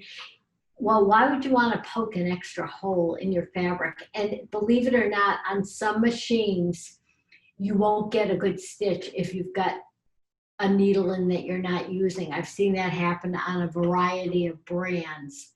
So I have, now we're down to a wide cover stitch. Remember, no difference whatsoever in the width of the fabric because it's just my needles that govern that.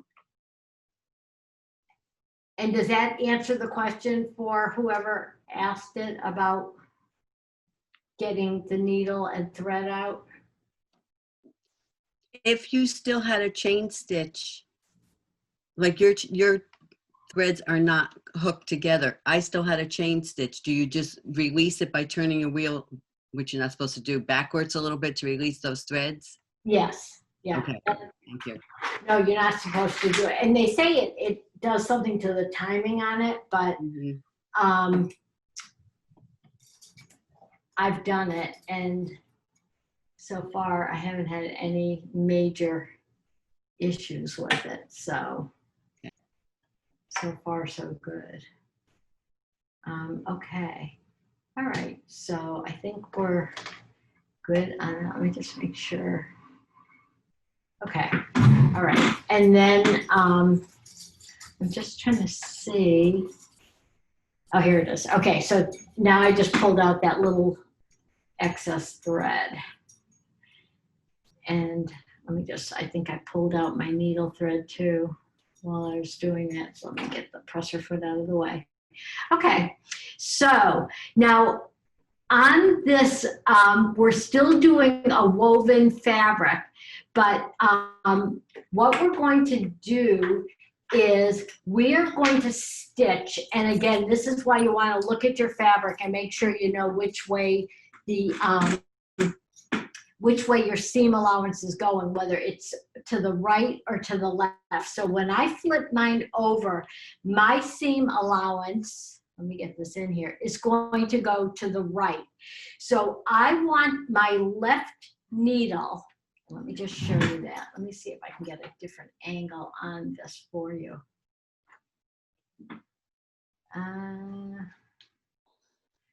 Hey Gail, just a quick question. If you have an opportunity to demonstrate chaining off again, would you be able to do that? Sure, I'll do that at this one. Okay, thank you. Okay, so I'm using my indicator ridges on the toe of my foot as a little guide for where are my needles going to land. And as I said, my seam allowance is, both of them are going to the right when I press them, okay? So what you want to do is get that left needle indicator ridge about a scant 1/8 inch, like maybe about a 1/16 of an inch. If your seam allowances are going to the right, you want that indicator ridge to the right of the pressed seam on your fabric. Does that make sense? And if your seam allowance is to the left, you want it over to the left. But I think it's easier actually to have your seam allowance heading to the right, honestly. So from the top, I'm going to tilt my camera just a little bit. I think that gives you a better angle. So my seam allowance, or my needle indicator ridge, is just to the right, like a very scant 1/8 inch to the right of my pressed seam on my fabric. Is everybody with me? And you can see I've got my fabric not just under my presser foot, but also under my needles. Now, we're still on a stable woven fabric, so I'm going to leave my differential feed on 1 or N. I'm going to leave my stitch length on 3.5 because think about it. You're going through 2 seam allowances and the public side of your fabric. So you're going through 3 layers of the fabric. I think is that a better view? It's auto-focusing. Okay, there it is. Okay, so you're under your needles. Sink your needle down into the fabric, and then if you want to raise your presser foot just to take a quick peek to see where it is in relation to the seam on your fabric, take a quick peek now, and as I say, mine is about a 1/16 of an inch away from that stitch seam. Put your presser foot down, and now we're just going to stitch. And what that's going to do is that wide cover stitch is just going to encase the raw edges of your seam allowance underneath. And that's why you want those trimmed down to about a scant 1/4 inch. If you look at the width or the space between your needles, you want your seam allowance to just be a little bit narrower than that space, okay? So let's stitch along.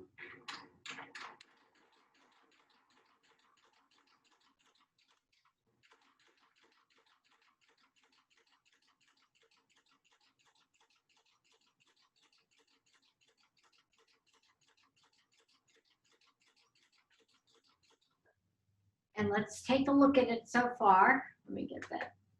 Looks pretty good so far. And now I'm going to chain off.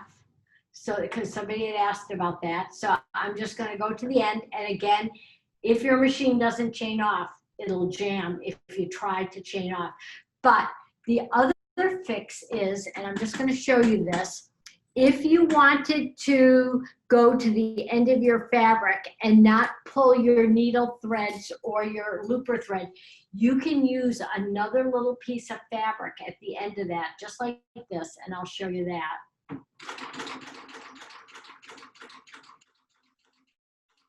Stitch off onto that.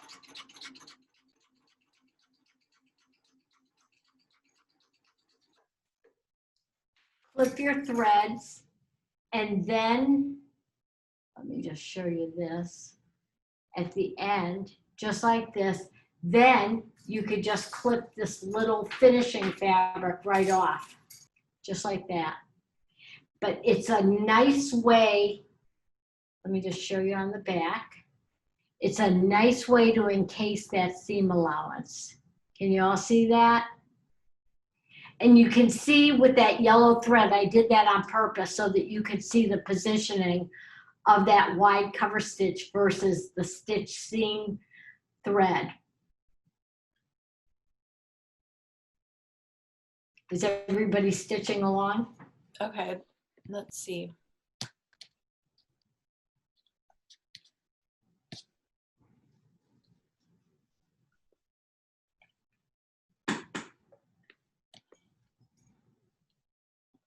Jessica, do you have a question or are you just thumbs up?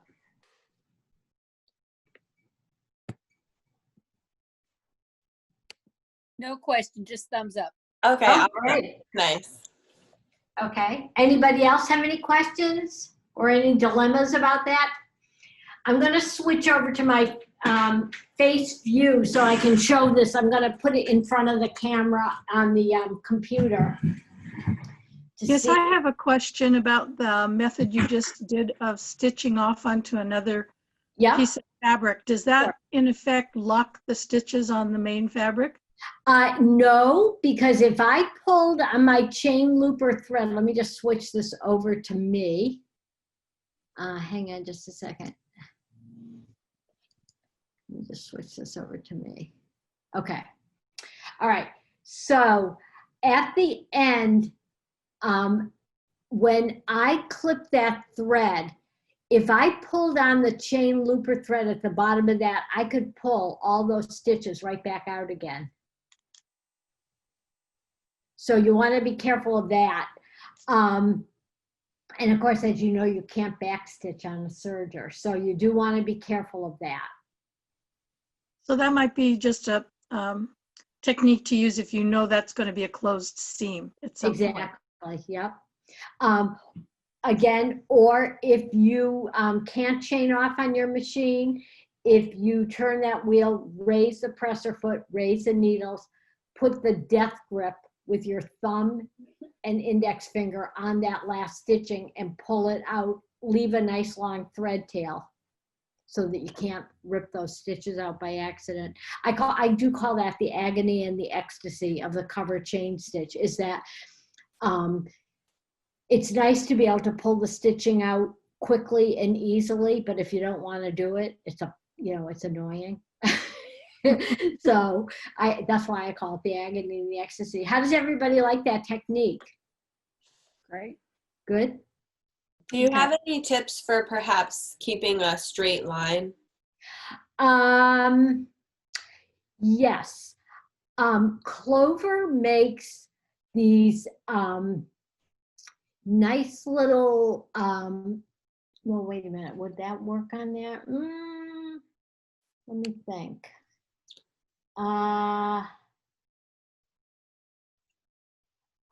Basically, I guess, let me think about that. I don't think, you know, that's the thing about keeping a straight line. Mine is pretty straight, but I've done this a million times.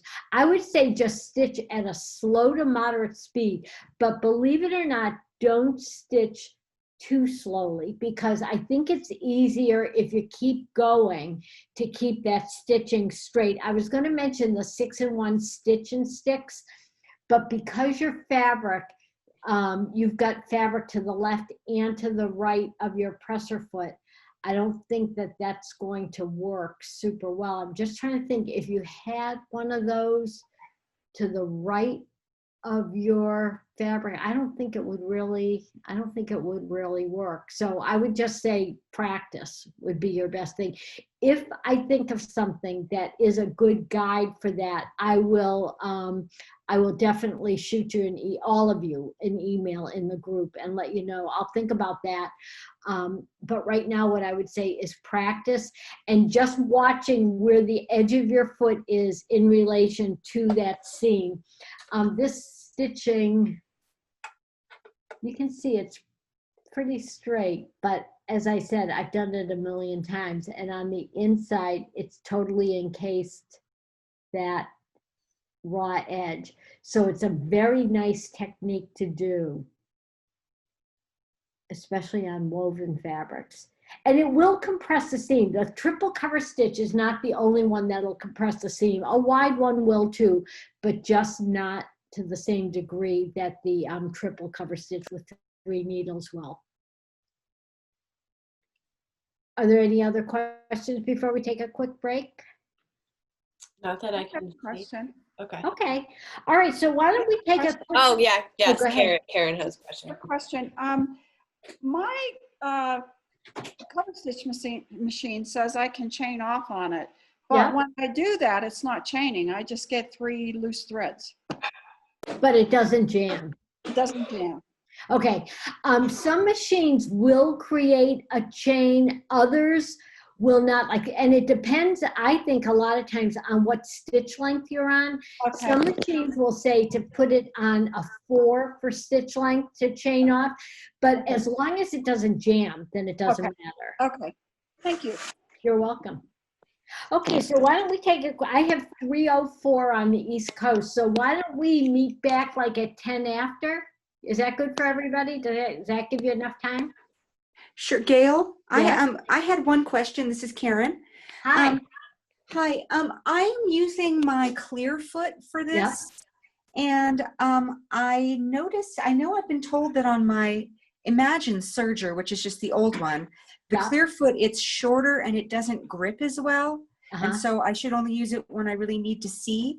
But is that also true? Like I have a Baby Lock cover stitch machine, a BLCS1, but the Clearfoot on that one seems to look exactly the same as the metal foot. Here's the metal foot, but it. I'm wondering, is it the same sort of thing that you wouldn't want to use the Clearfoot if you want to grip your fabric, or are there any times that you wouldn't want to use your Clearfoot? Well, I will say that the plastic, the clear feet don't have quite the same gripping power as your metal foot does. However, it has far better visual access.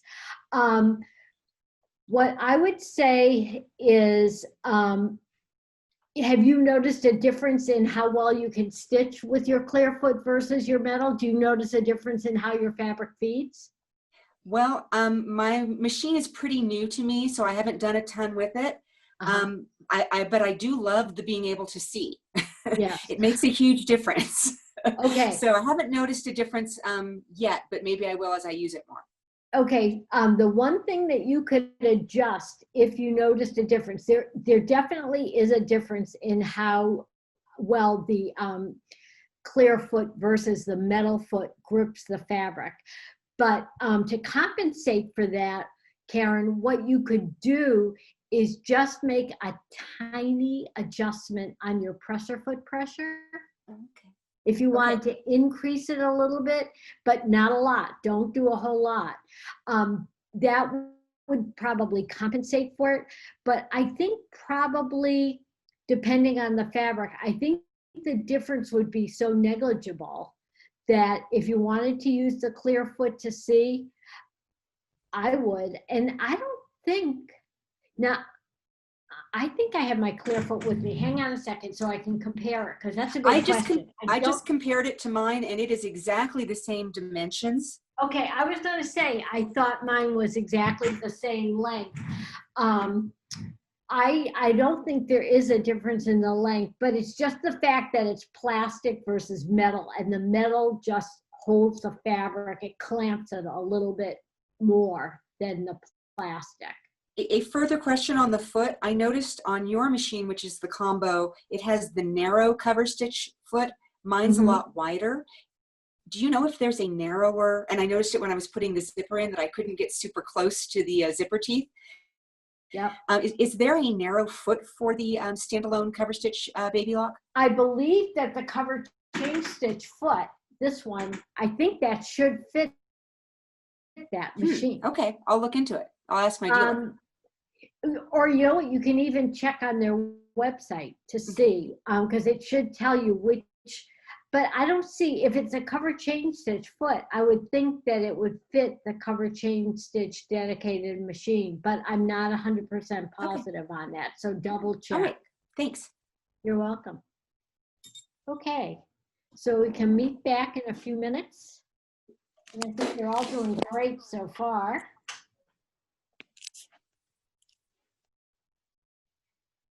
I might make a quick trip to the restroom. I'll be back in just a minute.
Gail, can I ask you a question? Of course you can. You know, I was looking at the question about the sewing straight. That's always one of my nemesis. If I put my fabric guide, it's all like pretty much all the way over. It looks like I don't think I could see where it's supposed to go, but I think I could feel, you know, because the fabric will lap over the guide to get it to be straighter. I haven't. I tried it a couple times. I'm still a little too far off, but I think it looks to me like I could do that to give myself a little straighter stitching. Yeah. I was thinking about that, and I was also thinking that if you had like a little stiletto as you were stitching along to keep it, let me just switch over. I don't know, is everybody back yet or not? I'm gonna go to my machine shot. Okay, hang on a second. Let me go. I'm gonna just move my chair. I don't have my stiletto with me today, but to get the same idea, if you, I'm not going to stitch, but if you use a little stiletto to kind of keep your fabric, yes, you wanted it, that might be a helpful guide as well. Just like that. Right. Another thing, and maybe, I don't know, is everybody back yet? I'll give it another minute because I had another thought about that, just using your hand too. I wonder if the other thing on the, you know, like using like some Post-it notes just right on the other side to keep, kind of to make a groove, you know what I'm saying? Right, but I was thinking too, like even with your hand, if when you're stitching, if you kept your index finger, let me just, hang on a second. If you kept your index finger like right along the left edge of your presser foot and your finger is along that seam, the stitch seam, right, that would help as well. Yeah, that looks like a good idea. Mm-hmm. And that will help keep the fabric steady and even. And if your finger's resting right against the edge of the presser foot and the edge of your finger is running along where that stitched seam is on the fabric, I think that will keep it pretty stabilized and in one place. You know, that's not a bad idea because I do that when I'm doing my overlock stitch, because you know how when you get to the end, it wants to kind of veer off if you're not careful. And I put my finger right there and that keeps that from happening. So that's probably a really good idea for this too. Okay, that's good. Okay. I have about 3:16. Do we have, is everybody back?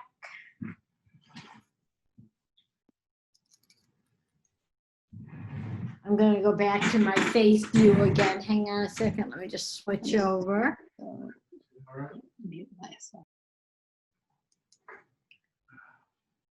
Okay, there we are. Okay, good. All right. If everybody could kind of check in just to make sure I don't want to start without anybody. Jessica, you have your hand up? I think people are just thumbs upping.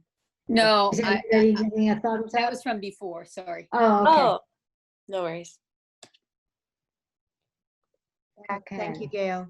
Sure. So are we all pretty much back here? Everybody checking in? Okay. All right. I have about 3:17. Okay. So the next thing that we're going to do is an unbound neckline. Now, you know that there are the double fold knit bias binders that you can use to do a neckline on. But if you don't have that, or you want a little bit different look, maybe a little slightly dressier look, you can do this unbound neckline. Now, I will say what I'm wearing today, this is an ITY knit. This is that really kind of a lightweight, stretchy, you know, polyester lycra blend.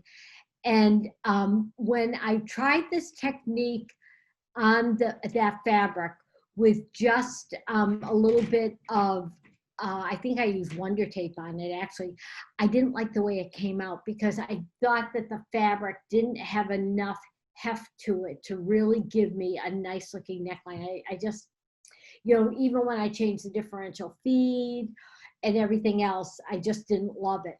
But I will give you a tip that you can do this technique on something that's lightweight enough, like an ITY knit or even a cotton lycra blend that might be a lighter weight and not as hefty as, say, a Ponte knit. What you could do is use a strip of either knit interfacing, fusible knit interfacing, or you can cut woven interfacing on the bias and use that. Now, if you need a lot of stretch to pull it over your head, I think I would go with a knit interfacing. But I have the neckline that I'll be showing this on is a Ponte knit. And Ponte knits are really kind of nice because they're great. They're a bottom weight knit and they're a top weight knit. They're great. They've got a lot of body to them. And if you're just kind of dipping your toe in the knit well, then Ponte knits are pretty easy to manage under the needle too. They're not shiny.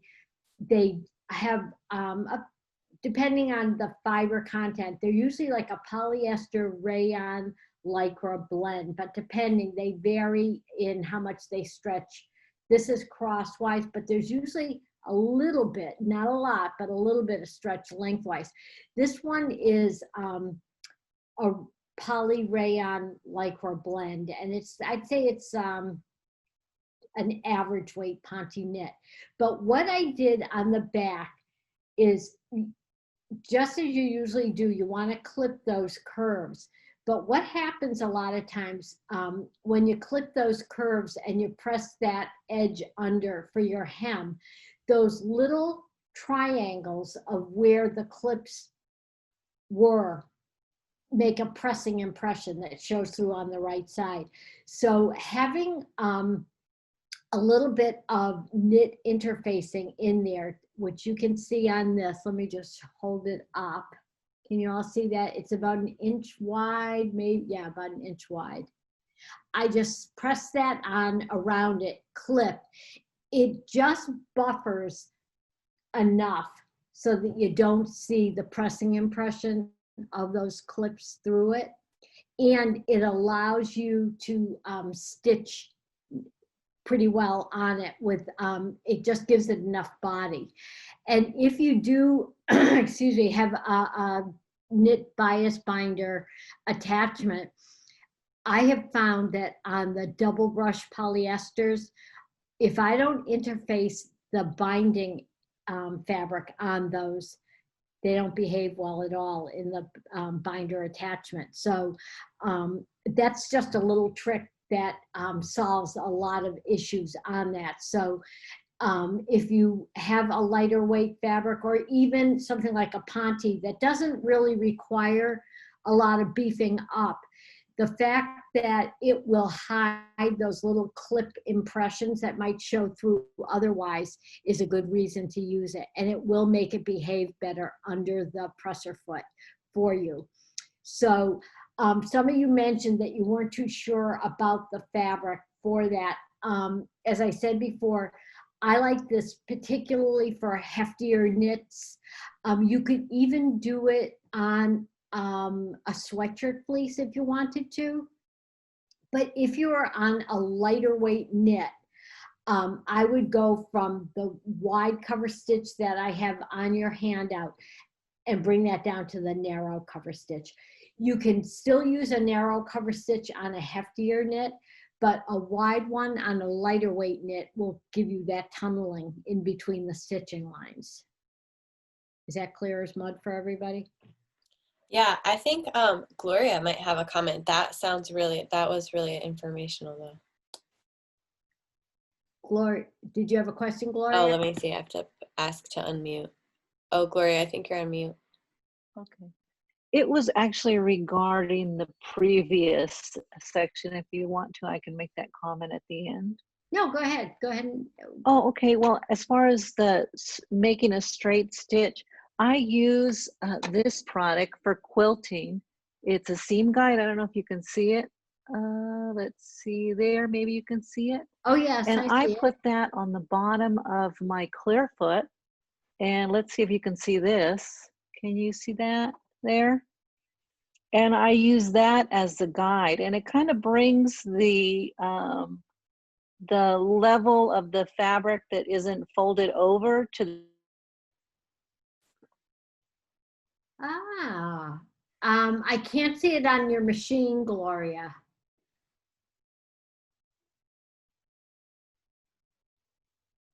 Hello? I not sure. Did we lose Gloria? Potentially, but okay, so all right. Martina's asking, should we switch to the center and right needle? If you're using a lighter weight knit, switch to a narrow cover stitch with your center and right needles probably. That's usually the ones that your manual will tell you. But if you need to double check that, if you're on a baby lock, it doesn't matter. But on other brands, it might have a preference for the center. I think probably it's usually center and right needles. But if you want to test out the wide cover stitch on a lighter weight and see what I'm talking about with tunneling, you certainly can, because chances are it will do it. Now, if you were doing this on something that was a heftier weight, like a ponte knit, you could also use a little strip of that Wonder Tape that we just used for the zipper. You could put that on, make a few clips in that so that it curves smoothly around the neckline. Fold that raw edge over that, and again, if it's a wash away product, it will be gone after your first laundering, so you don't have to worry about it making your neckline stiff. But because I'm using the ponte knit, I'm going to stick with my wide cover stitch. Maybe I'll switch to the narrow just.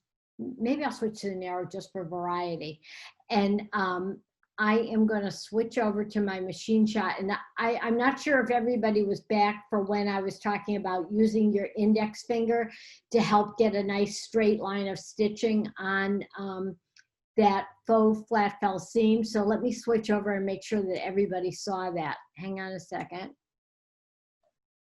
Okay, I still have that under my presser foot. So what I was saying, that when the question was earlier, do I have any tips for keeping that stitching straight? I had said, if you wanted to use your index finger, the edge of your index finger as a seam guide, what you could do is just let your finger rest against the left edge of the presser foot, just like this, and the rest of your finger is going to ride, or the seam is going to ride along your index finger, and that will help keep that fabric straight too, because it's almost like a seam guide that's not going to get hung up on your fabric at all. So you'll let the edge of the fabric on that seam ride along the edge of your finger. So that's a tip for that. Now I am going to switch over just for variety from a wide cover stitch to a narrow. So I'm just going to move my left needle, and I'm going to tell you a little secret about the baby locks that you might not be aware of. I'm just going to move it to the right. Now on the combo machines, if you remember, I mentioned at the beginning when I was showing different parts of the machine, I mentioned that there's only one dial for all three tensions on the needles. I don't have to move anything else except the needle. I don't have to move the threading root on the top of the machine at all for that, simply because it's only one control for all three. So I can leave it exactly where it is and it'll still stitch fine. All I did was skinny down the stitch, and by probably, maybe 2 to 2.5 millimeters by moving that needle from the left position into the center. And I still have my right needle. Now, as I said before, anytime I change anything around, whether it's my thread, my stitch type, or anything else, I always want to test it on my test fabric first to make sure I like the way it looks, because I don't want to have to pull it out of my fabric. And on some knits can snag easily. So by testing it first, you'll eliminate a lot of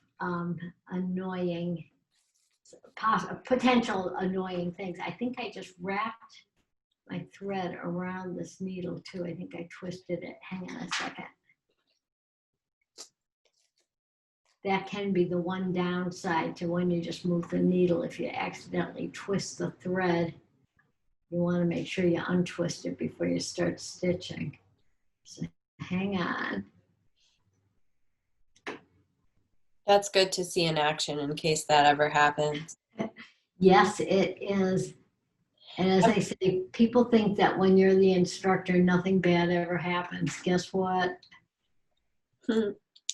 I'm kind of intrigued by some people's comments. I've never heard of these type of fabrics before. Martina is wondering if Liverpool is considered lightweight. A Liverpool knit, I know what that is. That is very similar. It's almost like a double knit type of fabric. And Liverpool knit is another, I wouldn't call it lightweight. It almost has kind of a spongy texture to it. Liverpool knit is super easy to sew on. So if you're new or a little bit timid of sewing on knits, Liverpool knit is a great one to work with. It's sort of reminiscent of the old double knits from years ago, but it's a much nicer quality. Some people don't like the sponginess of it, but it's not like a scuba knit. It's not quite as dense. It's got a little more drape to it than a scuba, but the Liverpool knits have that kind of spongy quality. I made a tunic from it, and I was amazed at how easily it's stitched. And I liked it very much for that reason. And I liked it because, again, if you're new to knits, it's pretty easy to manage. I'm just going to test my stitch on this with the narrow.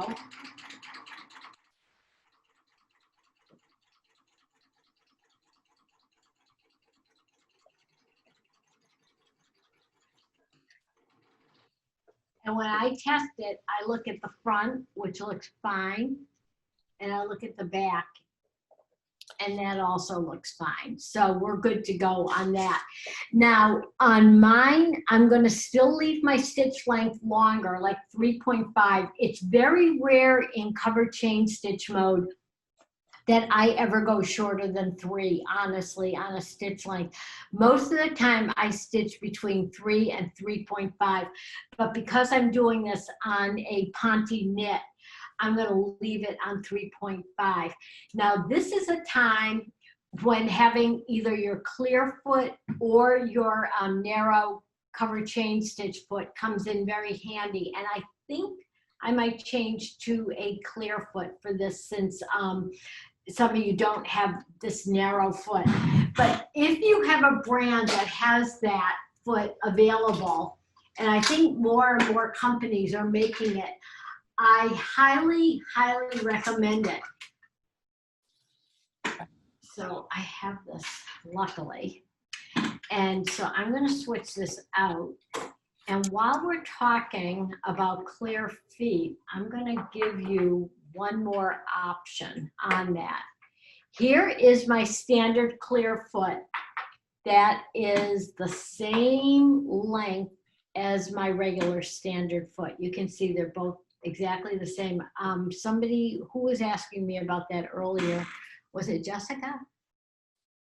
There's the clear foot, yeah. Yeah.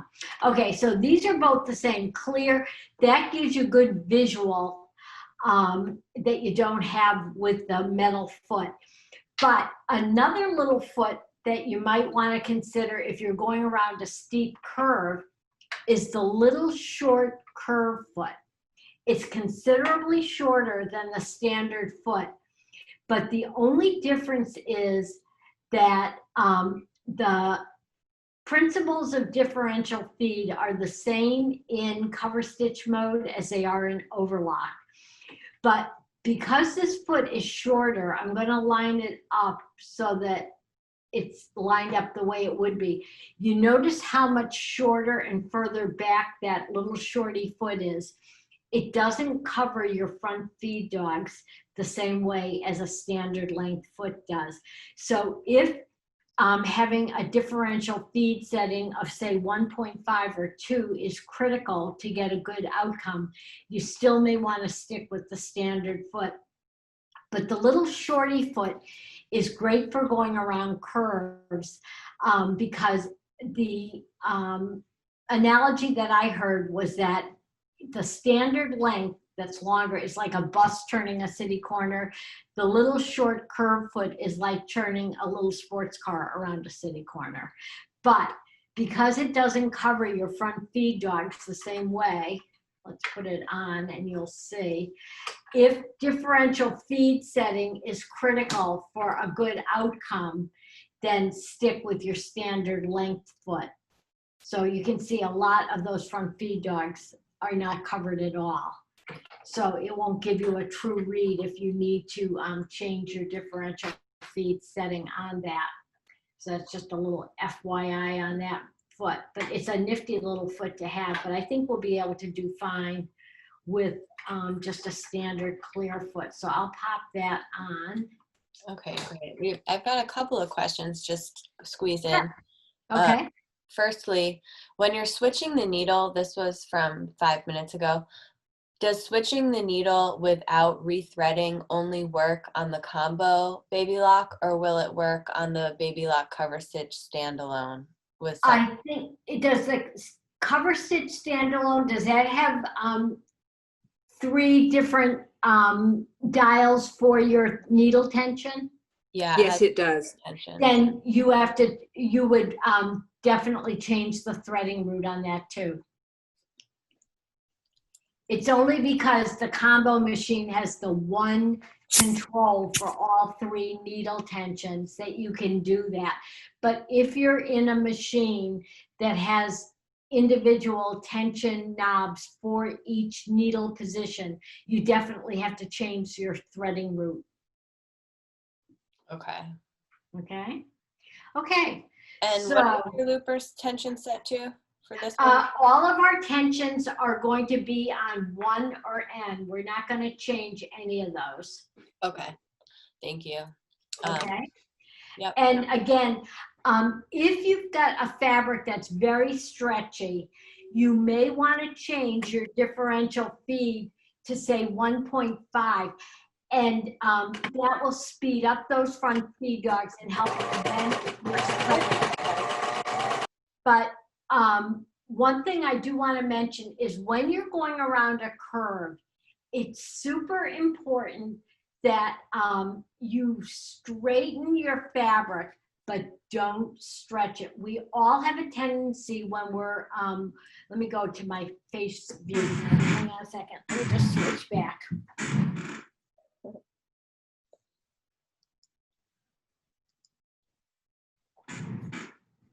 Okay, so you know you don't have the same maneuverability on a serger that you do on your sewing machine. But when you're going around a curve, you need to straighten a little bit. But a handy operator tip is be aware of what your hands are doing as you're straightening. You just want to straighten, and you may need to raise your presser foot with the needle down, just to keep everything in position correctly.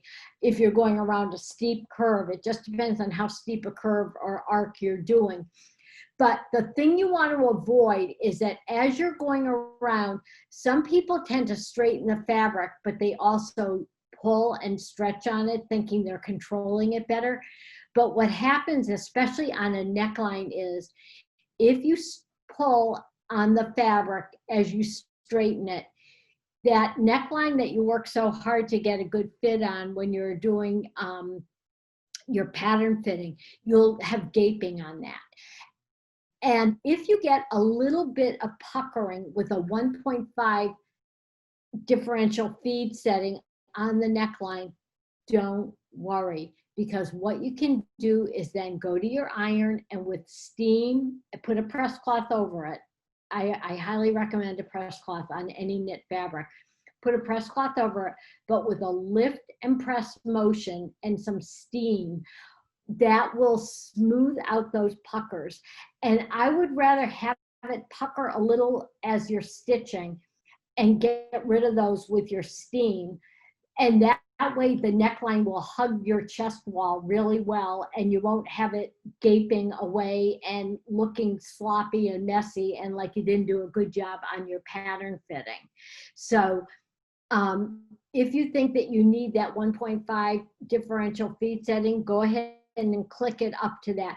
I've got this stabilized with that knit interfacing, and I think that the differential feed setting of 1 or N should be okay on this. But if I notice some stretching on it because of that, the next time around, I would just crank up that differential feed. Are there any questions about differential feed while we're talking about that before we go to the machine?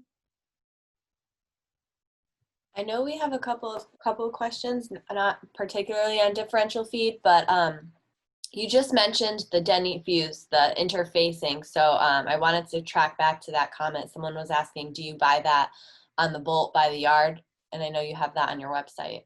I have that on my website, and I like the Denny Fuse. It's a micro denier polyester fusible interfacing, and it's 60 inches wide. It doesn't need to be pre-shrunk, and it's great on knits and wovens. Again, if I'm going around a neckline that's going to be like a jewel neckline up close that needs to stretch, I would probably cut it on the bias just to give myself that stretch.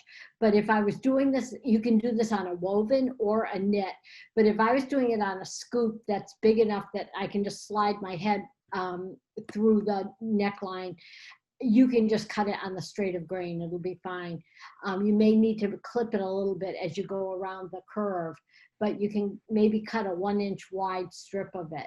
But that is on my website. It's a nice interfacing. Okay, I will check on the website loading. It might just be a momentary lapse in connection. Okay. Okay, so I think we're ready to go to the machine. So let me just switch over. Do any more questions before? Well, there was one, if you could just clarify on skip stitching. A question is, why does my stitching come out perfect, then skips, then's perfect, then skips again? It could be your needles. You either need new needles or different needles for the fabric that you're using. Is it doing it today? I'm not sure. We'll see what from Mary. Okay. But it's probably your needles more than likely. Has your machine been tuned up recently? Has it been serviced? Sometimes that can make a difference too. But I would say it's probably a needle issue. Okay. All right, I'm going to switch over to the machine view. Okay. All right. And I'm leaving that same kind of rosy colored red thread because it's a good contrast for this. And let me just get my chair over here. Boy, that's noisy. Sorry about that. I just want to the chair out of the way. Okay. So I'm starting right up at my my little pretend shoulder. Now, I never like to start or stop stitching on a seam. So if I were doing this on a neckline and I had my shoulder seam stitched together, I would probably start this a couple of inches to the back of the shoulder seam. It's a more discreet area rather than starting right at the center back. That might be more noticeable. So I'm going to start. I'm going to put my needles down. Now, another reason that sometimes you get tunneling is if both of your needles are not in that double layer for the hem, like if one is just in the single layer, the public side of your fabric, and one is on the double layer, that can cause tunneling as well. On knits, I would rather have both needles in both layers of fabric. You'll get a better looking neckline. You may see a little bit of the raw edge peeking out from the wrong side, but on the knit fabric, it's not going anywhere. It's not going to fray. It's not going to ravel. And the only one who will ever see it might be you. And I guarantee after you've worn that top once, you'll never notice it again, but you'll have a good looking finish from the outside. I'm still on about 3.5, and that's a good length because this is pretty hefty, and with that knit strip of interfacing, that's good. So I'm just gonna go along, and you wanna just take your time, try to go as straight as you can, but light fingers and hands as you're going along. You don't want to, you're gonna straighten your fabric, but you're going to straighten without stretching. Now, this would be a time when you could use probably a seam guide in front of the foot a little bit to keep it nice and straight, because I don't think my stitching is 100% perfect, but it's as close as I'm going to get it for right now. But you can see how I'm straightening it, but not pulling. And you don't want to pull from the back either.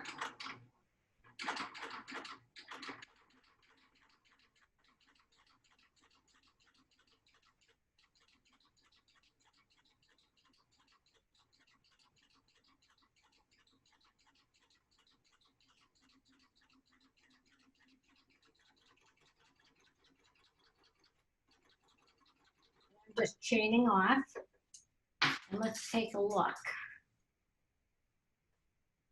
That looks pretty good. Let's take a look at the back. Yeah, we're good. And I could see, like right here, when my left needle was only on that single layer, I can just see a little bit of tunneling on that. I don't know if the camera can pick it up. I don't think you can. But when both of my needles are on both layers, it's completely flat. So go ahead and stitch around. And I didn't need that differential feed cranked up at all because Ponte knit is pretty stable. Okay, that looks good. And we have a question. Do you have wrong sides together? I have the fabric, just like you would turn a hem, you would turn it to the wrong side of your fabric, yes. Just like a regular traditional hem. And you can see how crooked I went right here at the beginning. I was so busy talking, I wasn't paying attention. So, you know, again, it's just practice. And you just want to stitch at a slow to moderate speed to get good stitching. When I stopped talking, I got a much straighter stitch. Okay, and that's a good length. I think that's attractive. Another reason that I use a longer stitch length is just strictly for appearance on a garment. I find that a longer stitch length in cover chain stitch mode gives a much nicer look to the chain stitch. And if you look at ready to wear, from high end to fast fashion, if you look at the length of the stitch in cover stitch mode, typically you'll see a longer stitch. It just looks nicer on the fabric face. How did everybody do? I'm not hearing you. Oh, Connie says, mine really puckered. What would be the cause of that? Connie, can you show me? Do you have your camera on? Are you using a lightweight knit?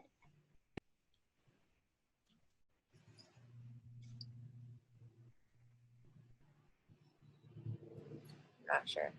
Okay. No, Oh, okay, there you are. Hey. Hi. What kind of fabric are you using, Connie? How heavy a knit? It's a pretty thin knit, and it doesn't have. It only has a one-way stretch, very little stretch. Is that why? I used this because I have a top waiting to be done with. That's why I used it. Okay. So what I would say is if it's a lightweight knit and you had both needles on both layers, on the hem and the public side, just like a regular hem. What I would say on that, Connie, is use some interfacing. And that will beef that up. And it just gives a very nice look to the neckline from the public side when you wear it as well. Okay. So I would say use some interfacing, and I think that will solve the problem. Do you use the interfacing on the whole thing, on the whole hem, or just on the part that you're turning under? I would use it. I put it about maybe about a 1/4 inch away from the raw edge and pressed it on. But if you have a little bit of it peeking out from the hem, that's perfectly fine, because from the public side, no one's ever going to see that. Okay, thank you. Yeah, but I think it's because of the lightweight and that it needed a little more beefing up. I think that on lightweight knits, quite honestly, you're better off with binding the neckline on that. You'll get a nicer look. But if you wanted to do this technique, then use interfacing, use a strip of it. Okay, thank you. Sure. Anybody else? Do we have anyone else who has any questions about that at all? Okay, that's good. Now, again, I would err on the side of having that higher differential feed on my neckline, simply because I don't want it falling away from me if I lean forward or anything. I think it will really look nicer, and that those puckers will come right out with a little bit of steam and that lift and press motion on the iron. So, but on any knits, whether you're using ITYs or a wool knit, which is they're really nice.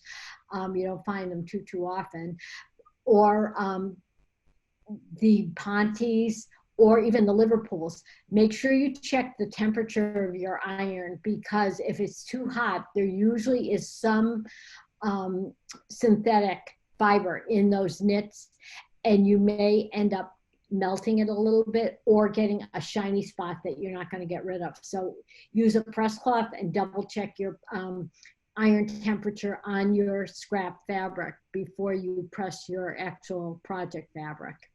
So you said put your differential feed up to like 1.5? Yep, and that will keep. That I did do. Yeah, and did you get a little bit of pucker? Did you get any puckering on it? Yeah, that's the one I showed you, the puckering.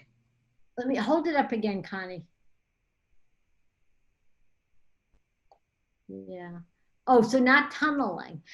So then if you use a little bit of steam, press cloth, lift and press, that'll come out. Okay. Not a problem. Thank you. Sure.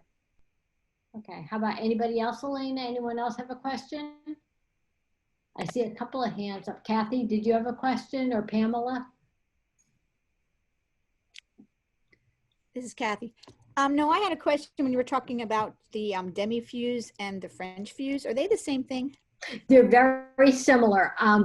People would always ask me that at shows and stuff when I had the demi-fuse there. And they say, oh, is this the same as French fuse? And I had never seen what French fuse was or felt it. They're pretty similar. Well, I'm an heirloom seamstress more. I mean, I do more with children.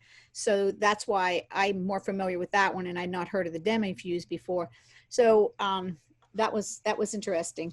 Yes, it's 60 inches wide. Right. As I said, it's woven and it's fusible, and I've been selling it for years and years, and I've never once had I have a failure for myself, and I've never had a complaint from a customer who purchased it. In fact, when people purchase it once, they usually reorder it because they like it. It's a really nice weight, and it does not need to be pre-shrunk, and it's 60 inches wide, so you get a lot. The packages are 3 yards. It comes in black or white.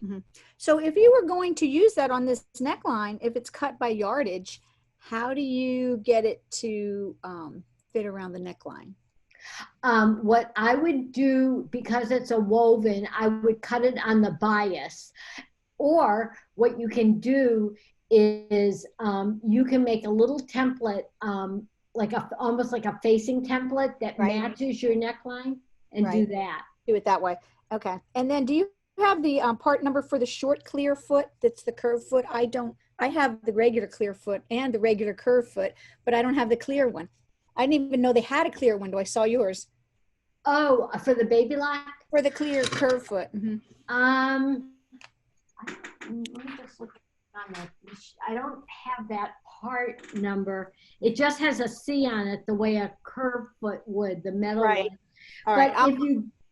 if you go on their website, any of the machine companies, Baby Lock, Bernina, Janome, Viking, all have their own websites, and most of the time you can click around and see what specialty feet and accessories they sell for both sewing machines as well as surgery. Right. Well, my dealer will have it. I'll just call her on Monday and I'll have it in my hands on Tuesday. She'll ship it right up because I'm getting ready to do a dress. So thank you so much.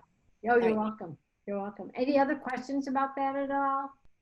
Gail, it's Karen. I have a question on the chaining off. I know on the baby locks, you often have to switch to stitch length 4 to get it to chain off.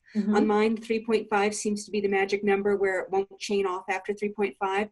Okay. If I have it on 3, because I just tried doing this one on 3 and it turned out well because I'm using a pretty lightweight jersey. It doesn't chain off at stitch length 3, but is that okay if I just keep stitching, or am I going to hurt something if I just keep stitching and it's not chaining off? Was it just, it's the straight threads coming out? Yeah, just straight threads. But your manual says it will chain off? Mine does chain off. Okay. It's a baby lock. It's a BLCS. Yeah, you're not hurting your machine. Okay, great. No, as long as it doesn't jam, you should be okay. Okay. Okay, good question.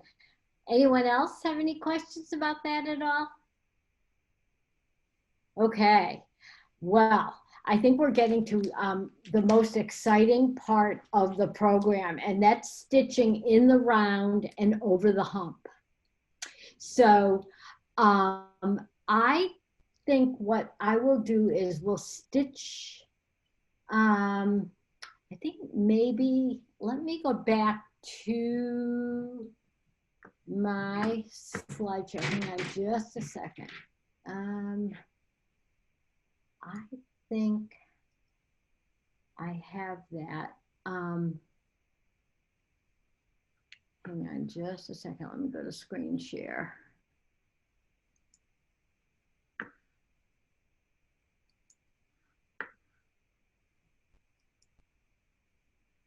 Okay, so let me.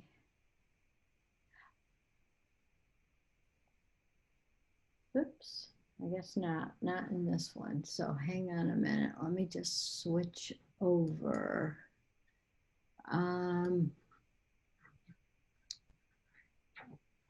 Actually, that is over the hump. Do we have those slides in this slideshow, Elena? We should have them, yes. Let me see.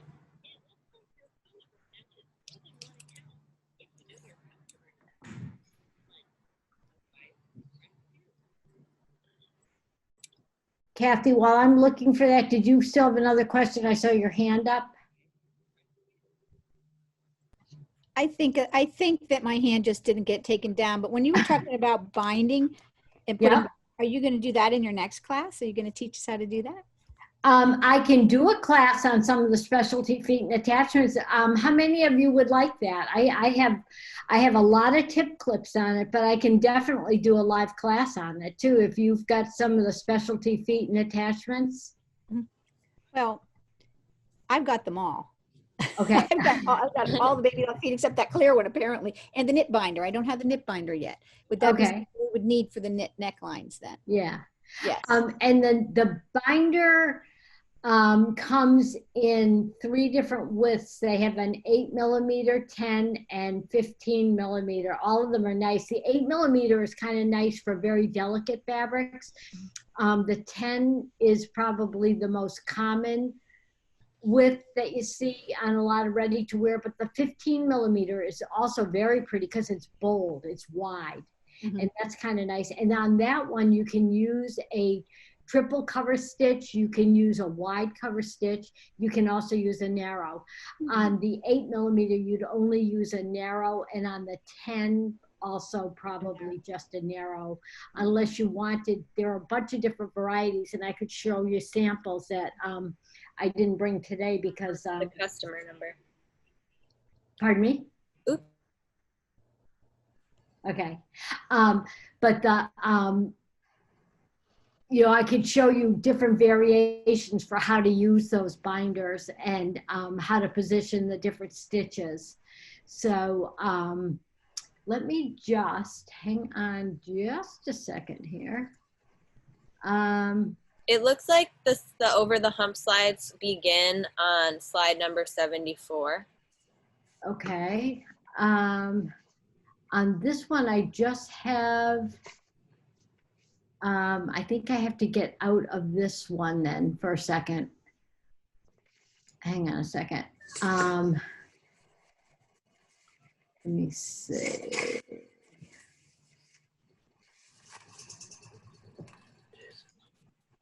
Okay. Okay, so let me go, hang on just a second. Let me go on to screen share, go on to this. Okay, and then let me go full screen on that, whoops. Yeah.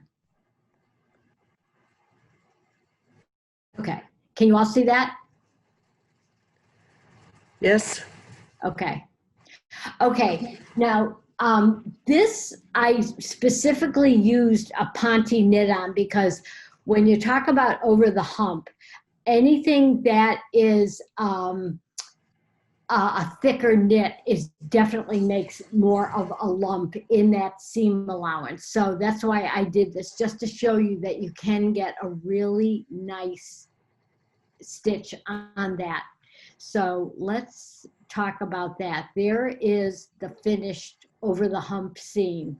And I get asked this question all the time, and that's why I wanted to include it in today's presentation, because it's a problem for a lot of people, and it used to be a problem for me too until I really went through all of the steps.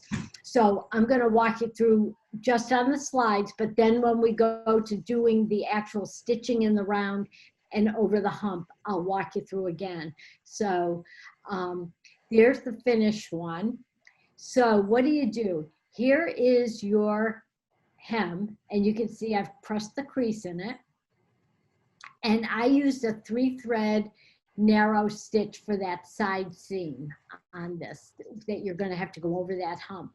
And when you think about it, let's count how many layers of fabric you're going over when you're stitching over the hump.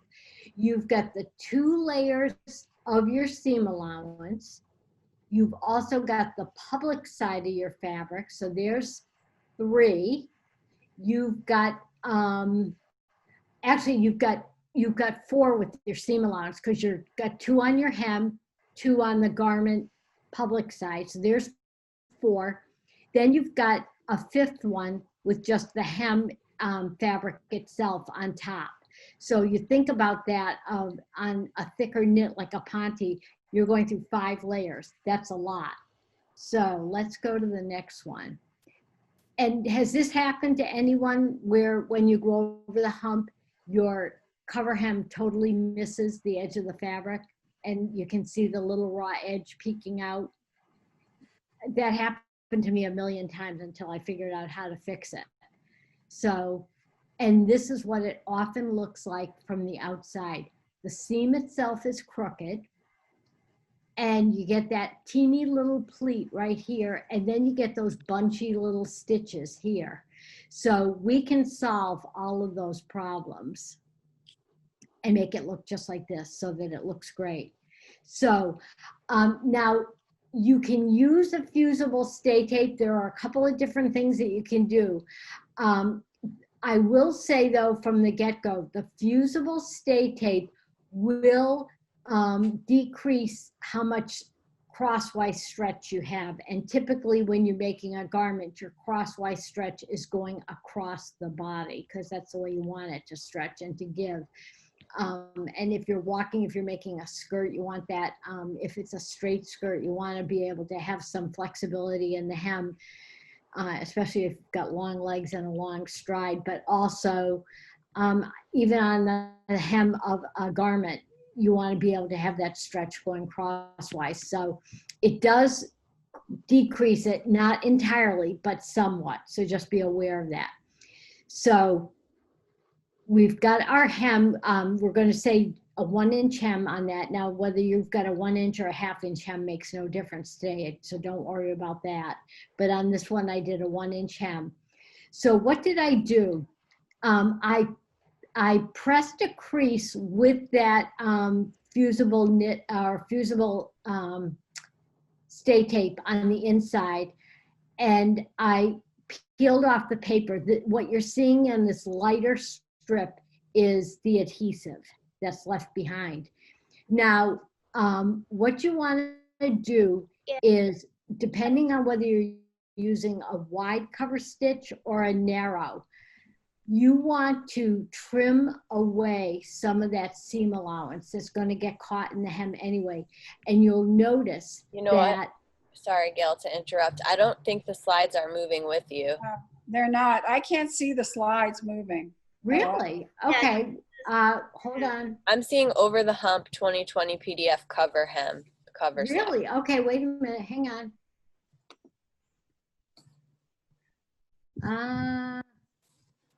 Let me go back. I think if you stop sharing and then try to reshare, you might have to just select a different screen. Okay, wait a minute. All right, hang on a second. I will. Okay, we're back. Can you see me now? Yep. Okay. So now let me come down. Thank you for telling me that. Let me come down to screen share. Let me go to this. Can you see that now? Yes. Okay. Let me back up then. Hang on a second. Okay. Okay. Can you all see that now? Yeah. And you saw the slides moving? Yep. Okay, perfect. All right, sorry about that. I don't know what happened. No. Okay, so let's see how we get this perfect cover hem going over the hump. This is the double-sided fusible stay tape. This is the 1-inch wide that I used on this sample fabric. And as I said before, some of those fusible stay tapes will decrease the amount of crosswise stretch if that's the direction you've put it in. But it does hold it very stable under the needle as you're stitching. So let's count the number of layers that we're going through. You've got the 2 layers of your seam allowance. I used a 3-thread narrow here.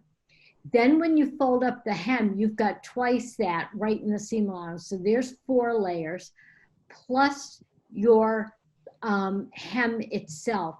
You're going through 5 layers of fabric just there. And then on the public side of the garment, you've got a 6th layer. So you're on that hump, you're going through 6 layers of fabric, believe it or not. So how do we cut down the bulk of that? Well, what I'm going to do is take my scissors and I'm going to cut a wedge out of the seam allowance. Now, this is my needle thread right along here. The straight stitch is my needle thread. I'm not going to cut that because that will it will change the integrity of the seam and it'll allow it to unravel a little bit. But I'm going to clip off some of that seam allowance where the stitching is going to be, because that's going to be hidden once that hem is stitched. So I've trimmed it away, not clipped the thread needle. Is everybody still seeing that? Yep. Okay. All right, so I've already eliminated a couple of layers right in here, but not changed the integrity of the seam. And if for a wide cover stitch, you're going to have to make a little bit longer wedge. If you're doing a narrower one, you could get away with a slightly smaller wedge out of that. Then right at the fold of where that hem is going to turn, I'm going to make a crosswise clip so that I can flip-flop the seam. Again, I'm not cutting through the needle thread, which is right here. Okay, you're going to cut up to, but not through it. Then I'm going to flip-flop the seam. So they call it nesting in quilting, I guess, where the seams are going in the seam allowances are going in the opposite direction, and I just call it flip-flopping them on this. So I flip-flop them, and you can see down here I've cut a lot of that seam allowance away. So we've already cut down the number of layers using a couple of different techniques. Now, one of the reasons that you get a crooked seam allowance is as the toe of the presser foot is coming up to that seam allowance underneath, what happens is the presser foot pressure tends to push the seam allowance and make it go crooked. So what you want to do is you're going to watch as you stitch along, and as you see the toe of the foot approach that seam allowance, you're going to stop. You're going to have your needles down in the fabric, but you're going to lift the presser foot just for a split second or so. Allow that seam to straighten back out. And again, I'm going to show you at the machine. It'll be an action shot. You can lift the toe of the foot or just lift the presser foot, one or the other. Allow the seam to straighten out. Put it back down. Then what I do is I increase my stitch length all the way up to 4 on thicker fabrics like a Ponte knit. I go up to 4 and I hand walk the needles over that seam allowance. And so then when I get to the other side, if my seam allowance is over here, once my needles are back over here past the seam, I stop again, bring my stitch length back to what it was originally, maybe 3.5, and continue along till I hit the next seam, and then I repeat that process. And then you have a really nice straight seam, and the stitches aren't all bunchy and tiny. So it looks really, really nice when you're finished. And sewers are the ones who notice that sort of thing. And you really do want your seams to stay straight on your side seams. You don't want those little icky pleats and teeny tiny bunchy stitches. So this is how it is. And it sounds like it takes longer, but when we go to the machine, I'm going to show you that it only takes maybe an extra 30 seconds. And, you know, a lot of times it's that 30 seconds that's the difference between it looking homemade and not so great versus perfect. So spending that little bit of extra time is well worth it. Any questions about that before we go to the machine? I'll have you watch first, and I'm also going to show you how to stitch in the round and not lose a stitch when you pull your fabric out from under the machine. So it's going to be 2 techniques on the same piece of fabric. But before we start, are there any questions? Is it possible to use Wonder Tape instead of the Stay Tape? Yes. Yep. You could use Wonder Tape. Yep. Definitely. Now the Wonder Tape won't, because it's only a 1/4 inch wide, it won't stabilize the whole width of the hem allowance, but it will stabilize it enough under the presser foot that I think you'll be able to do fine with it. Okay, great. And could you just repeat where the 2 clips are? Yes, and I'm going to show you that again. First of all, when you turn your hem allowance up, let me grab my sample fabric here. Hang on. And mine is on a Ponte. Hang on. Okay. I was keeping these out of the way. Okay. So this is the same fabric that I had in the video. Now, we're not going to go, you want to make your stitching as straight as you can from the hem edge, obviously. But if it's not 100% perfect, don't worry about it. That we're not going to get too worked up about that today. So what we're going to do, and I think I must have already adhered this, so I'm going to just pull it away a little bit so that you can see what I'm going to do with this. I stitched this. This isn't really very nice, but oh well, it'll work. Okay, so I stitched the seam, like say this is my side seam with a 3-thread narrow stitch overlock. And then I pressed up a 1-inch hem. So what I'm going to do is I already cut a little clip up to, but not through, my hemline fold. You don't want to go through your needle thread, but then you can flip-flop the seam allowance to the opposite side, and it doesn't matter whether your seam allowance is going to the right or the left, as long as the flip-flop is to the opposite side. Wait a minute, let me just get this so that you can see it. Can you see that? So this one is over going that way, and the seam allowance is going the opposite direction. So I made a clip at the fold of the hem so that it flip-flops the seam allowance. And let me just see if I can show you that. You know what, I think maybe I might do better on my machine. Hang on. For showing that. I don't want it to be, I don't want it to be confusing to you. Okay. So let me come back over here. Okay. Okay. So here is my hem. I have flip-flopped this seam allowance to the opposite direction of the body of the garment, right up here. This one is going to my right. This one is going to the left. Then what I'm going to do next is I'm going to clip away some of this seam allowance, and it's not going to bother the integrity of that seam at all because I'm not going to clip through the needle thread. So let me just loosen that up, and I'm going to take my scissors, and I can make a fairly long clip in that. Okay, so I've clipped some of that away, so it feels like when I run my finger over it, it feels like it's pretty slim there now instead of bulky. Do your picture too. Can I ask a question real quick? Sure you can. You said a 3-thread overlock. Does this method work if you do 4-thread overlock? Because I always do 4-thread overlock with knits. Sure, you can do that with a 4-thread, absolutely. So let me go back to my slides, and hang on a second. Let me go to screen share. Sorry about that.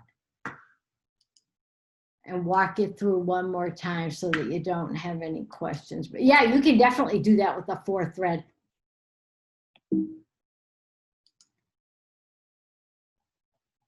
I'm going to come back to this. Okay, so there's my seam allowance. What you're seeing right here is just the adhesive. So I have clipped away some of this seam allowance right here in a wedge. There it is up close. I haven't cut through my needle thread. then that clip is along that crease for the hem where the hem is turned. But the tip of the needle stop right before that needle thread so that I'm not going to have that seam open up on me.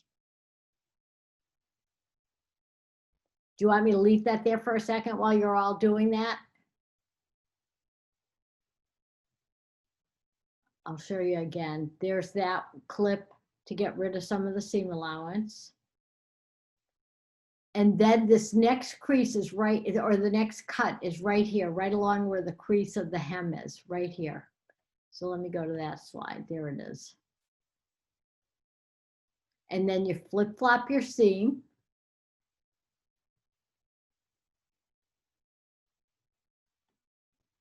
And then you're going to be ready to start sewing. And if you were using an adhesive, you could give it a press if you wanted to, just to hold everything in place. Is everybody good on that? Are you ready to go to the machine? I think so. Yep. Thanks, Alma. It is all in the handout, so there was reference there too. And don't forget, you can always email me too after the class. I'm not sure if my email dilemma has been solved yet, but if you don't hear back from me today or tomorrow, it's only because there's something going on with the email and the internet that's causing the problem. But I'll get back. We actually got it. I got it up, Gail, in the interim, so that's working now, and the website link too is working now. So I will put the website link in the chat to the Jenny Fuse, and we'll send all the follow-up links in the emails out to everyone too. Well, bless your heart. Thanks. Okay. All right. So can you see my machine now? Yep. Okay. All right. So I have got my fabric prepped. Now, I mentioned earlier that I do not like to use my free arm when I'm sewing, especially on sleeves for women's jerseys, because I think even though it's a small circle, I think that the free arm on all of the sergers is too big and stretches them out. If you're doing a 3/4 length or a short sleeve jersey, that's a different story. You've got a wider circumference. But if you are doing something like on a full-length sleeve that you want to be kind of a slim fit around your wrist, I don't like that. But what I like to do is I turn my fabric, my garment inside out. So I stitch inside the circle. And as I said, I never like to start or stop on a seam. I like to either start in front of it or in back of it. So what I'm going to do is I am going to start in front, and I want both layers of my hem under my both needles so that I don't get tunneling. A lot of times when you've got, say your right needle is on the double layer of the hem allowance and the left needle is on the single layer of the public side of that garment, you're going to get that weird little tunneling. But if you have both layers on, you're good to go. So I'm going to come over here. I'm going to put this foot away. I have got my fabric turned inside out. So I am sewing kind of in a tube, okay? I've got a circle. It's almost like a pair of pants, like a hem on a pair of pants, basically, or like a short sleeve top. I think it's about a 15-inch tube that stitches up to about 7.5 when it's sewn together. So I've got my stitch length on about 3.5. I'm going to raise my presser foot and my needles, and I'm going to pull my thread chains back. So I am going to start here's my seam right here. So we're going to go over the hump in just a minute. Now, if you have a seam guide, you can clamp that onto the onto the bed of the machine for a perfectly straight stitch. Right now, I'm just going to use this line on the bed of the machine as something that I can eyeball and just keep it as straight as possible. But I can show you how a fabric guide works also. Or you can use the edge of the foot and keep that riding along the fold. whichever works for you is fine. So I'm going to lower my needles, put my presser foot down, and I'm going to start stitching. And again, I'm going to try to keep the right edge of the presser foot kind of along. I think I'm going to back this out just a smidge. See if I can give you a little more room. Is that good for everybody? Is that better? Yeah. Okay. All right. So I'm going to start stitching. And now the toe of the foot is going to come up pretty fast to the seam allowance. So that it doesn't nudge it and make it go crooked, I'm going to stop shortly. Maybe I'll back up and start a little bit further back just so that we have a little more room before we come up to that. Get your threads out from under there. I've got the edge of my presser foot kind of riding along the edge of the hem fold. Now I've got both layers. You're going to see some of that hem peeking out from the other side. I wouldn't have quite as much of the edge exposed if this were an actual garment, but for this demo, I think it'll be fine. So I'm going to start stitching. Light fingers and hands. Now, the toe of the foot is coming up here, so I'm going to stop with my needles down. I'm going to raise the presser foot and let that seam relax so that it's not crooked. Okay? And I'm going to stitch, and I can still see it. And you may need to stop multiple times just to make sure that it stays straight with the presser foot or with the needles in the fabric. So now my needles are coming up to that seam allowance. Now I'm going to stop and I'm going to lengthen my stitch, and I'm going to bring it all the way up to 4, and that's 2 clicks. And if your machine clicks, remember in your head that you heard 2 clicks or 3 clicks, whatever your machine does. I'm going to hand walk my machine across that seam, and the seam allowance is 1, 2, 3. Now I'm on the other side of it. So I'm going to stop. I'm going to bring my stitch length back to the original. I'm going to go down 2 clicks, 1, 2, and I'm going to continue around the rest of the fabric. And then I'm going to show you how to end your stitching too. It's really kind of fun, and it's easy. It's really nice.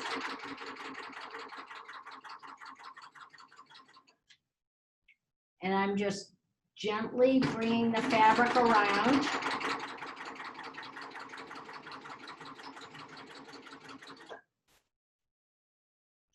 Now, I can see that I'm coming down to the home stretch. You'll see it in just a second. I'm going to get this thread here. I'm going to trim it just a little bit. Okay. Can you see my beginning threads right here? Now, this is when you want to use those little indicator ridges. You want to make sure that your line of stitching is aligned with the indicator ridges. And right now I have my center and right needles in. So I want to make sure that those are lined up with my beginning stitches. And what I'm going to do, let me just go 1 or 2 stitches more so you can see. Okay, now you can see it. So I'm aligning my right cover stitch needle and center cover stitch needle with these lines of stitching. And what I like to do is I like to bring my left thread off to the left and my right to the right.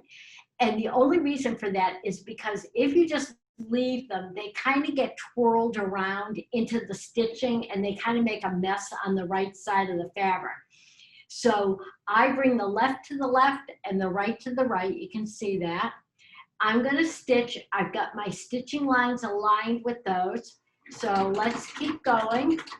And with the clear foot on, I can really see where I am. Now I'm going to come down to the home stretch. All I need to do is basically overlap 1 or 2 stitches. And if this thread matched, you probably wouldn't see that beginning and end stitch. I am going to turn my hand wheel, bring my needles up to the highest point and stop. This is, I call it over the fabric and under the foot in back of the threads we pull. This is how to end your cover stitching without losing a stitch. My needles are up at the highest point. I'm going to raise my presser foot. Then in back of the threads, I'm going to put something skinny. You can use your little screwdriver, or if you have a pair of tweezers or something like that. You're going to get in back of both of those threads. You're going to pull them forward, just like this, okay? And then I call it snip, snap, snip. You pull them forward about 4 inches. You can clip them both. Then you're going to take your fabric off to the left, and you don't have to pull it hard, but what you're going to do is you're just going to pull it off to the left and in back of the foot. Pull it out. You've still got 1 thread attached. That's your chain looper thread. Okay? And you're going to cut that, and you've never lost a stitch. These are your beginning threads. And remember I said from the first stitch to the last, when you pull on the first stitches, they're locked. Those stitches aren't going anywhere. What I would do with this, for a garment that I was going to wear, I would just take a hand needle and bury these 2 thread tails between the layers and clip them off, like maybe just bury a 1-inch thread tail. But since you pulled those end needle threads to the underside, to the wrong side of your garment, they are locked. Those threads are not going to pull out. Everything is perfectly secure. Do you want to see me do that again?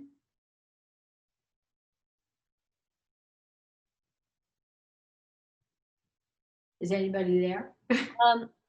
If you would like to see it again, you can raise your hand, or I think there's some people that would like to see it again, yes.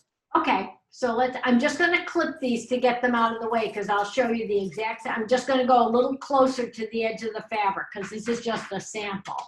Okay. So let me just clip these, and we're going to pretend these aren't even here, okay? So I'm going to do this one more time and just stitch closer to the edge of the fabric just so that you can see the whole technique. So I'm going to come down here and just stitch along a little bit closer to the edge of the, actually I think I might have enough room up here. Let's see, now I'll do here. I think it'll be clearer. All right, I'm going to pull my thread tails so they're nice and long. I don't want to pull them out of the needles before I start stitching. So I'm going to come down here. I'm going to bury my needles down in the fabric. You always want to start with the needles in the fabric. Put my presser foot down and start stitching.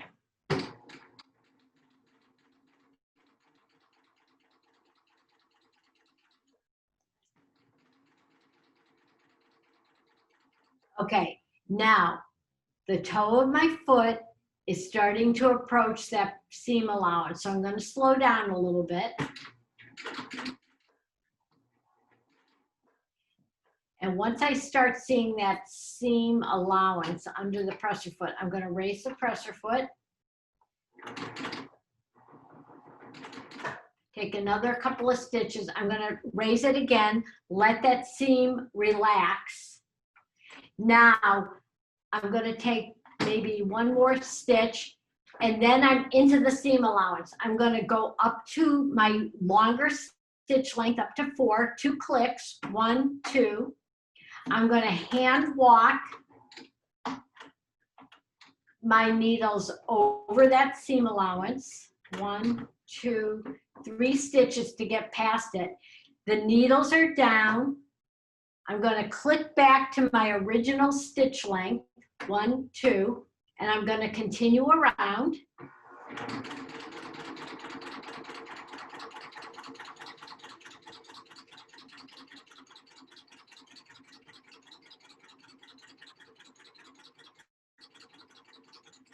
Now I'm starting to come down to the home stretch where I'm seeing my beginning stitches. Let me take a couple more so the camera can catch it.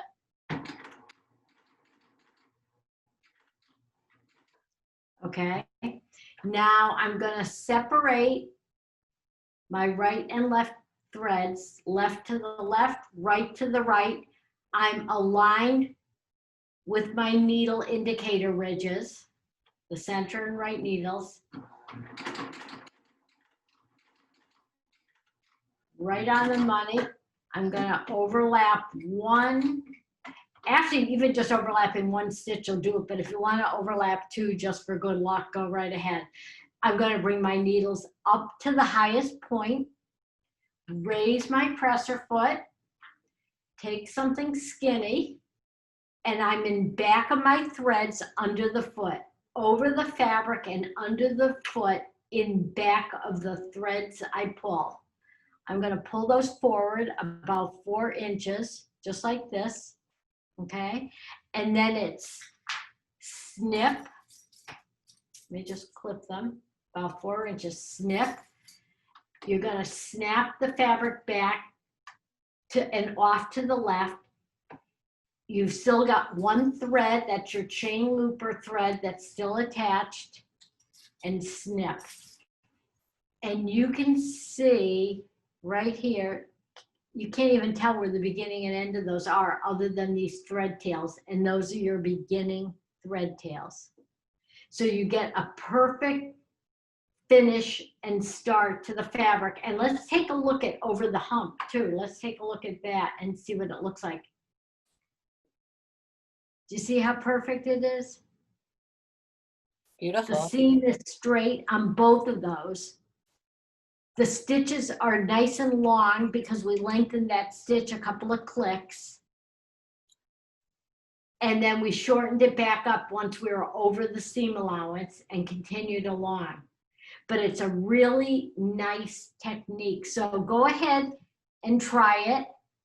And then let's take some questions. Are there any questions before that? Oh, Yeah, great. Go ahead. Gail, I have a question. Do if we changed our differential speed to do the neckline, what about on this hem? Do we still need to do that with the hem if we have stay? I have Emma's stay tape on there. And it's how thick a knit are you using? It's a nice jersey. It's a I'm thinking it's Robert Kaufman. It's a jersey. Okay. So it's nice weight. It's not heavy like a sweatshirt or anything. It's a shirt weight, like a t-shirt weight. Okay. And what did you have your stitch length on for the, or your differential feet on for the neckline? I just did 1.3 on the ovation. Okay, well, try it out. The best way to know on stuff is to test it out. And if you find that it's stretching, you can always increase your differential feet. Mm-hmm. So even with the stay tape in there, you think that it will still stretch? No, I don't think so. I think it'll be okay. I think I'm going to go back to neutral with that too. I remember using this fabric at a class I took before, and I don't think I had to change the differential feed. Okay. Yeah, samples and testing or experience are your best answers for that. I'm going to come back in front of the computer. And does anyone else have any questions about that as they're going along? Yeah. Sorry. Go ahead.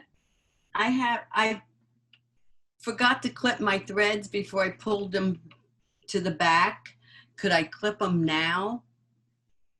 You mean your needle threads? Yes. When I pulled them forward, I forgot to clip them before I pulled them to the back and on off the.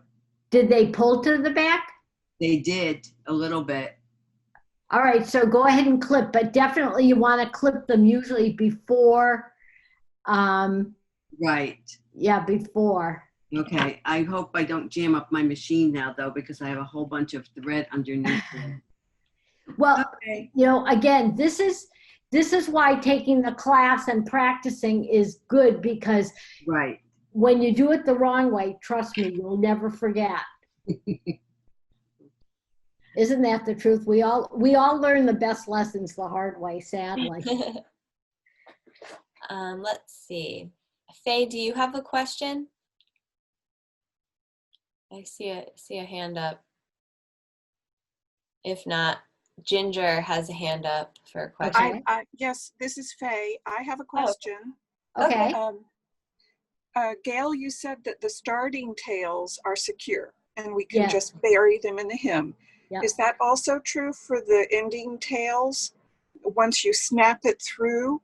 Yes, they are secure. They're never going to pull out. Here's the inside. Here's the wrong side of my hem. Here are all my thread tails. And no matter whether I pull on those or not, nothing is going to come out. That's the beauty of this technique. And then I would just take a hand needle and bury those. Now, if I were doing this on a Halloween costume, would I be that fussy about burying the thread tails? Probably not. I think I'd clip them off. But for a garment, I would bury the thread tails because I'm, when people know you sew, and I'm sure you have friends like this too, don't they, when they're sewers, don't they always start opening up and lifting up your hem and looking at the inside and everything else? And so I like to bury the thread tails between the layers of the hem simply because it's neater. But those threads, that's the whole thing with this stitching in the round technique, is that when you do that snip, snap, snip at the end, by pulling those needle threads to the wrong side, it locks them and it locks your hem. It's not going to pull out. Okay, thank you. Oh, sure. I have a question. Okay. Actually, I would like for you to demonstrate. Let's say you put that hem in like you did, but you did it, I don't know, you want to take it out. Can you demonstrate how to start that one thread that you pull? Oh, okay, yeah. Let me, on this one, they're locked in, but if I were doing couldn't you go in there and clip it like somewhere and start it? What you would do is you always, when you want to pull out a cover hem or a chain stitch, you're always going to start with your last stitch and stitch back to your first. So let me see if I can figure out what direction I went in. So this one, okay. So I am going to clip my last needle stitches, okay? This is what I call the agony and the Can you show us up close which one to clip? I'm just clipping, I clipped my needle threads, the last stitches, not the first ones. But you can also clip from the chain looper side as well. Hang on a second, let me get rid of these thread tails so we don't confuse the issue. Okay, so let's see if we can start pulling. And sometimes it doesn't like to get going right away. Sometimes it takes a while, especially when you want to pull it out. It never happens when you don't want to pull it out. So hang on a second. Let me see if I can bring this camera. Hang on a minute. Let me just see if I can bring it down so that we can, no, that's not that much better. Hang on. So I am gonna pull out some of those last needle threads, okay? And let's see if I can pull it. Yeah. Let me turn it around. Would it be easier if I put it on the machine for you to see? Probably. Okay, let me switch my screen. Okay.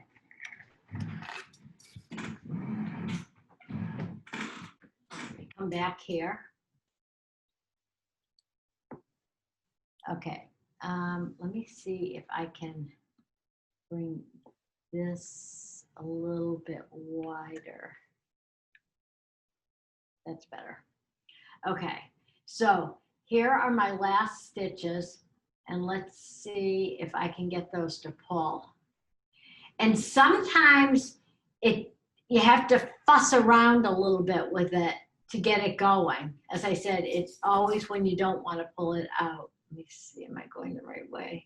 And Gail, are you pulling on the looper thread after clipping the needle thread? Is that what? Yes, most of the time when you pull on the looper thread, do you see it coming out? Yeah. Now, I will say that there does come a time when you might get to a point where it still kind of locks up on you. Mm-hmm. And then in that case, what you want to do is go to the right side and just pull those needle threads. If it locks up on you, you're going to pull those needle threads back to where you pulled out the chain looper, and then go back to your chain looper stitches. Okay? Okay. And then keep pulling. Oh, wow. Magic. Isn't that cool? And this is what I was talking about with the chain stitch for alterations. You're not going to be sitting and picking at your stitches with a seam ripper. And especially if you're working on a delicate fabric or a fabric that snags easily, by being able to just pull that stitching out, you won't have any problem at all on your fabric. You won't distort it, you won't snag it or rip it with your seam ripper. So this is the way it goes out. And as I said, that's what I call the agony and the ecstasy of the cover chain stitch. So that whole thing is all ripped out. But again, that only goes from last stitch back to first. If you try pulling on the first stitch going toward the last one, they're locked. They're not going to come out. Okay. Okay. And you can see that because, now I exaggerated this. I'm way off from the edge. I would never do that on an actual garment. But if you can see that there's absolutely no tunneling at all. That hem is nice and flat in between the stitching lines. So it really looks good.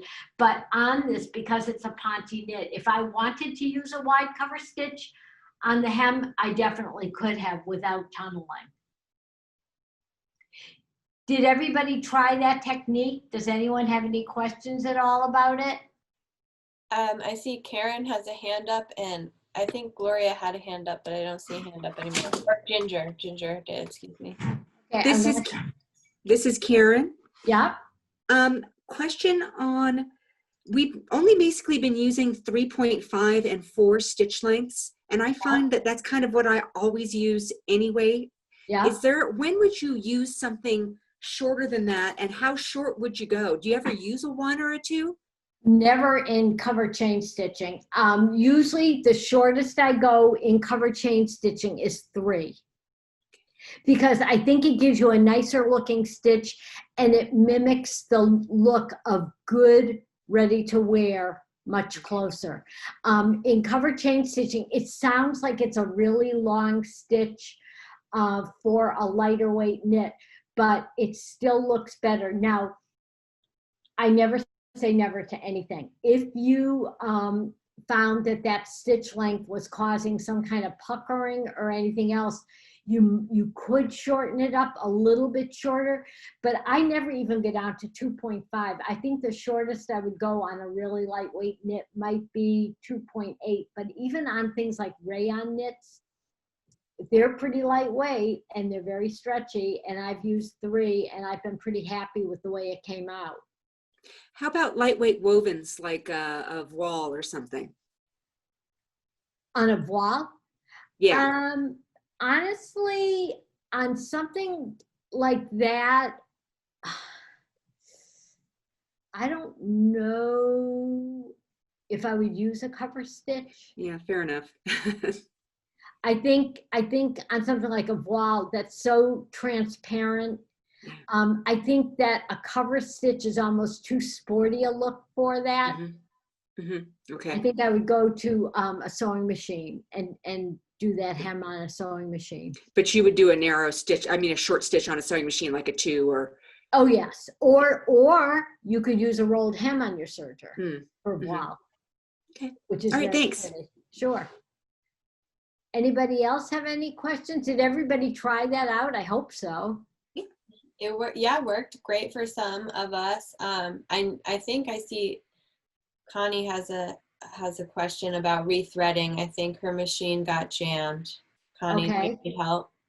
Yes, it did. Okay. I only have my needle threads. I don't have my looper anymore. How do Okay. you rethread your looper? Which machine are you using, Connie? Ovation. Oh, okay. So just, do you know how the threading route for that?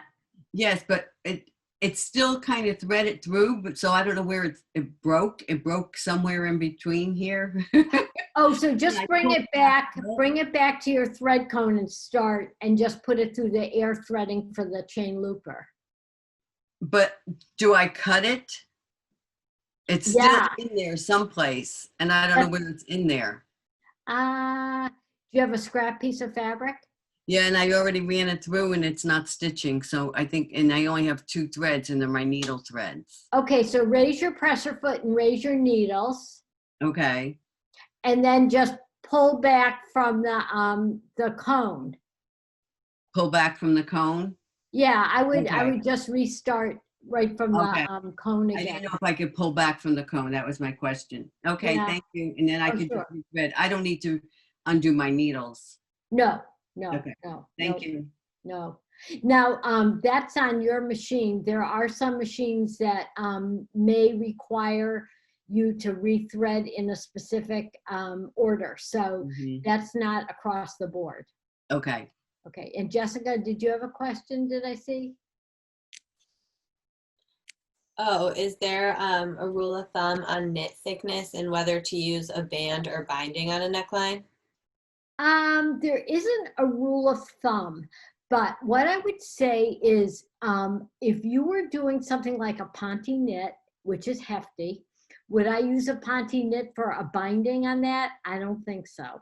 I think it's going to be super thick, and I don't think it'll look that great on that.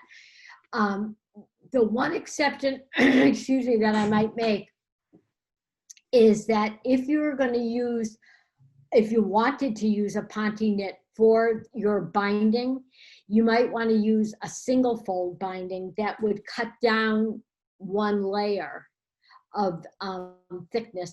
But if I were doing a Ponte knit, say top, and I wanted a double fold bias binding on the neckline or any kind of a binding, I think I would find a fabric that was lighter weight that coordinated well with it. I just think that the binding with Ponte knit would be super thick, but almost on any other type of knit that is lighter weight, you could definitely do it. Does that answer your question?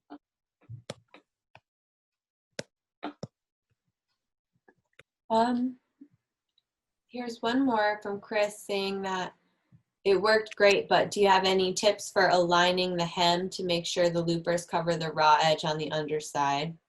Okay, well, you know what? I used to be a real bugaboo about making sure the raw edge was covered. But you know what? I found that I would look at t-shirts in Neiman Marcus, Saks, some of the really high-end stores that who knows if they're even going to be around after the pandemic is all done. But on some of their t-shirts that were $200 and $300, which quite frankly, I would never spend that much on a t-shirt. I found that when I looked at their hems on the bottom of those t-shirts, or if they were short sleeve, and I looked at the sleeve hem, the raw edge always peeked out a fraction of an inch. And that was because they wanted to avoid that tunneling. Now, when you're doing something on an industrial overlocker, it stitches a little bit differently than a home machine. But even at that, on really expensive t-shirts, I found that they had both needles in the hem allowance. But if that's really, really going to make you stay awake at night and lose sleep, what you can do is have a seam guide. And I think I brought mine with me. Yes, I did. And depending on what machine you have, this is the one that fits on the I think I've got it upside down, on the Triumph, and I think it also fits on the Ovation. It does fit on the Ovation. And so that you could keep the fold of your hem right against that seam guide. But if you have an Evolution or a dedicated cover stitch, you might have this seam guide so that your edge would run along there. And what I would do is, if you really want to have that edge covered with the stitching, and I understand that because believe me, I used to be a real fuss budget about it. But if you definitely want to do that, then I would really advise you to use a narrow cover stitch or possibly the triple cover stitch. But if you use the wide cover stitch and one needle is on the double layer of your hem and one is off in the single layer, I think you're going to see that hump in between the stitching lines of tunneling. Now, try it out on your sample fabric, and if you can get that to steam out with your iron and you like the way it looks, then that's perfectly fine. I'm not a my way or the highway instructor at all. If you can get it to work, but if you are really looking to keep your hem straight, I would definitely use a seam guide that comes with your machine that you can screw into the bed of your machine. Or I would use something like a 6-in-1 stitch and stick guide, or if Post-it notes, a packet of Post-it notes will work as a seam guide, as long as it's there kind of like a backstop to hold the edge of the hem straight as you're stitching along. And you've got it figured out for where you're going to put it as far as covering the edge, the raw edge of the hem. I say go for it. Does that answer your question? Gail, would a downturn feller be an answer for covering it up? No, a downturn feller is a fantastic little attachment, but I think of a downturn feller for using it on straight things, like maybe the hem of a bed skirt, maybe on long drapes or something like that, but I wouldn't use it in the round. Yeah, you can't use them in the round without a lot of finagling, right? Right. Okay. But I think, but the downturn feller works really well for things like that. Were there any other questions? Yeah, I do. Go ahead. Yes. If you miss a little spot on your hem, like I just did on mine, do you have to take the whole thing out? And I mean, it didn't catch on part of the hem, about 1 inch. So do you have to take the whole hem out, or what's the solution? You just named it, sadly. There's no. I thought so. But the good news is it's really fast to pull it out. You saw how fast it was to pull it out. But there's really no good way to go. It's almost like a rolled hem. There's no good way to fix that little part that you missed. Was that over the seam allowance itself? Yes, it was. It was right where, no, it wasn't. It was where I ended it, and it's kind of a linen fabric, and so it was so close, and it pulled away. Oh, okay. Well, I would just move in a little bit further in on the seam allowance. And, you know, another thing, while we're talking about that, another fix for that is where did I just put my, oh, here it is. Okay. All right. So now this is an exaggeration, obviously. If your hem allowance, if your cover hem is away from the edge, as long as you haven't used an adhesive on it, you can just go in with a pair of scissors, like duckbill scissors or something like that, and trim very close to your stitching line. Okay. All right. But for fixing it, if you missed part of your hem, I would just from last stitch to first, pull out that hem and go around again, because it doesn't take long to pull it out, and it's going to look a whole lot nicer than trying to patch where you missed. Right, okay. Isn't Great, that thank the annoying answer that you didn't want to hear? No, I figured that was the answer I was gonna get. Yeah, sorry. Who else has some questions? I have a question. Okay. I'm listening. Which one? Go ahead, Linda. I have a question back to that faux felled stitch. Have you ever used a lap seam using that same technique, the 4 thread overlock? Cover stitch. Give me an example of what you're talking about, just to make sure. I want to make a wool coat, and it's bulky wool, and I don't want to make a traditional seam. So I'm going to use a lap seam where I'm just lapping. Yes. Oh, I know exactly what edges. you're talking. Yes, absolutely. Yes, a lap seam is great for the cover stitch. But again, you want to use it. Are you using it on, say, like a felted wool? No, it's not felted, but it's pretty fluffy. Does it ravel easily? No.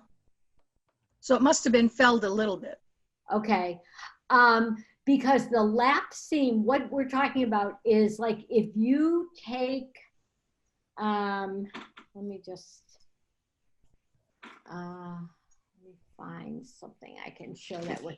What you're basically doing is taking one fabric and putting it on top of the other. I use that like when I'm doing something with pleather, you know, the vegan leather, or felted wool. It's fantastic. Polar fleece, fantastic for that, where you're not creating a seam. You're just putting one fabric on top of the other along that seam allowance. Let me just see if I can just show you what I'm talking about. I'm going to cut into this one. I know exactly what you're talking about. Yes, I have. And in fact, in my cover stitch class on Craftsy, I do show that technique, as a matter of fact. But we could do that in another workshop. Okay, so here's my piece of fabric. Let me cut it in half. Now, this is great for a lot of different things. So you're going to put one on top of the other. You would trim away one of the seam allowances probably. Yeah, and you could put that right up on one on top of the other. There's your lap right there, you can see. But yeah, you could definitely do that. But as long as the fabric is not going to ravel, you're fine. I always suggest that. That's a great little thing for working on, excuse me, as I say, the pleather. You can do it on regular leather as long as your machine will stitch through it, okay? Polar fleece, great for polar fleece. There are a bunch of different applications. Is there much compression? Is there much compression? Depends on, are you going to use a wide or a triple cover stitch? Well, I'm thinking wide or triple. I'm worried about the strength, I guess, of the seam. If it's a coat, you know, a lot of off and on. I think it should be strong, especially if you're using a triple cover stitch. I don't think you'd have any problem at all for strength. None at all. I guess I'll have to try it out to see how much compression. I would, yes, you'll have enough of your scrap fabric. What I would do on that is I would test the lap seam. I would test that faux flat fell seam. That might work also for you. But I know what I could tell you. If you did the faux flat fell on a heavier weight wool, what you can do is, I know the fix for that. You can stitch along your seam allowance on your sewing machine, or you can use your I would do it on my sewing machine. But then you would press the seam allowances to one side, and then the one that's underneath, what you can do is trim close to your stitching line to eliminate some of that bulk. Mm-hmm. And then you can do that faux flat fell seam technique and cover the raw edge. Okay. Is that Yeah, clear? yeah. What I was looking ahead to is the side seams aren't going to be such a problem, but when I set in the sleeve, that's where I'm going to get the bulk. Okay. What I would do with that, is it going to be a lined coat? And that's why I'm trying to avoid lining it by having the lap seams. Okay, so what you could do on that is I would set in, sometimes people ask me, how do I make sure my sleeve goes in? I will be very honest with you. I always machine based in my sleeves before I do use them on the serger. Mm-hmm. That way I know that they're right on the exact seam allowance, and also that nothing's going to move. But then what you can do with that is, again, depending on which direction you stitch or press the seam allowance, would it be going towards your sleeve, or are you going to make it go up toward the shoulder? Well, if it's a lapped or a faux fell seam that I'm trimming back, there won't be much bulk, so it may not matter which way I go. Okay. All right. But I would usually, when I do seam allowances on a sleeve, I press them toward the sleeve, just to give it that sleeve cap a little bit of support. But yeah, you could try it on that, and then you could trim the underneath part to the seam, trim it down a little bit to eliminate some bulk. But test it. Yeah. I don't want to have any Yeah, I've already done a test piece, just making a seam on my sewing machine, making that lap seam on my regular sewing machine, and I wasn't sure if that was the way I wanted to go. There was a lot of compression after I did 2 rows of stitching. Plus, it's harder to make it straight. Yeah, going around the sleeve is a little bit trickier because you are going around the crown of the sleeve, and you've got quite an arc to go around. What I would say for that is practice. I would cut out some sleeves from your pattern piece and cut out some armholes. And you can do it on practice fabric just to build in a little bit of muscle memory and practice just for keeping it straight and accurate. Okay, that's a good idea. Okay. Thank you. You're welcome. I have a question. Okay. All through the class, I've struggled with the tension on my threads, and I think it's because I'm not, when I want to pull a thread out, or I have to tell me what I need to do. Okay, what machine are you working on, Pamela? The Ovation. Oh, okay. And your tensions don't look good on that? Well, they're good, but I keep having to rethread it. On your needles? My needles and my looper. I think if you chain off a longer chain, you just need some extra length before you clip those threads. It won't chain off. Your Ovation, it will chain off. But it chains off into separate threads. Oh, that doesn't matter. Not a chain. It's not going to hurt your machine. But if I want to, for example, change thread, change the threads in my needle, and the needle tension, like right now, it's locked. It doesn't pull through smoothly. All right, raise your presser foot. Okay. All right, now try pulling. Are your needles up in the highest position? Yeah, all right. Does that solve it for you? It did, thank you. Okay, you're welcome. Yeah. Okay, are there any other questions? I have a question. You briefly mentioned about using a binder attachment. Yeah. And on certain fabrics, you felt like it needed to be interfaced if it's a lightweight knit. it wouldn't work with the binder. What can you go back over that a little bit? Oh, yes, that's a double fold bias binder. This I learned, this is why I always say test everything before you teach it in class. About three or four summers ago, I did a private retreat in Alabama for 6 women. We did it at this woman's house. And I had a double brush polyester fabric that I had never used with the double fold bias binder. Well, when I went to show it, I just assumed it was going to work perfectly fine. Well, guess what? It was a mess. And it made all these weird diagonal folds along the binding, and it was yucky. So what I did was oh, you're welcome, Faye. Thank you. What I did was I cut a new strip of binding to the correct width for the bias binder that I was using, and I interfaced it with some, I forget whether I cut Denny fuse on the diagonal or on the bias, I should say, or I used a knit. I forget which one it was because it was a few years ago. But I fused the interfacing to the wrong side of that bias or of that knit strip. Then I put it through the binder and onto the neckline, and it was perfect.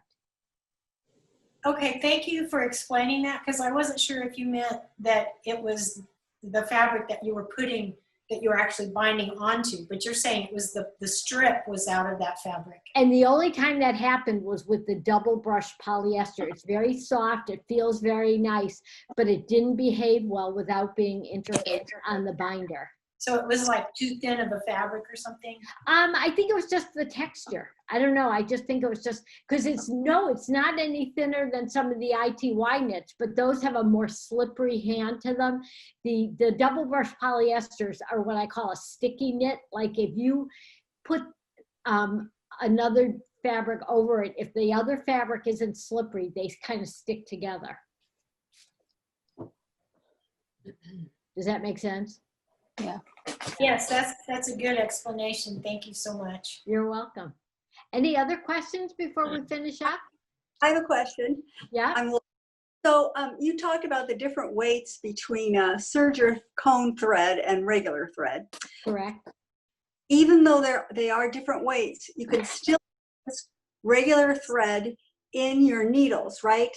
Because with a t-shirt, you want to match the t-shirt, and you're not going to buy cones and thread. So that's okay, right? Oh, yes, perfectly fine. Just wanted to check before I made a big mess. No, you won't. It's just one extra filament that's spun. 3 filaments for all purpose, 2 for serger cone thread. Okay, thanks. You're welcome. No, I've used, I know myself that sometimes if I'm making something where my serger stitching is going to show and it's a weird color that, you know, either they don't make something that is a good enough match in serger cone thread, I just use, I'll put on a spool and I've never had a problem. Okay, thanks a lot. You're welcome. Thank you. So shoot me an email if any of you are interested in doing a hands-on class with some of your specialty feet and attachments, because I'll be very happy to do one for you. You know, we're still not traveling, and I know people want to keep on learning and, you know, getting the maximum out of their sergers and cover stitch machines. So if using some of those specialty feet and attachments is something you're interested in, I'll be really happy to do that for you. So shoot me an email, tell me you're in the class today and that you'd like to do it. So, and we'll get it scheduled. But thank you all very much. Those are all great questions. I hope it helped you. And if you have questions about anything today or you have any issues with them, I'm very happy to get on an email to you, or we can possibly schedule even a quick phone call or a Zoom call or something like that. I'll do it for you. But I thank you all so much. Thank you. Thank you. The class was excellent. Thank you so much. Thank you. Stay safe, everybody. Thank you.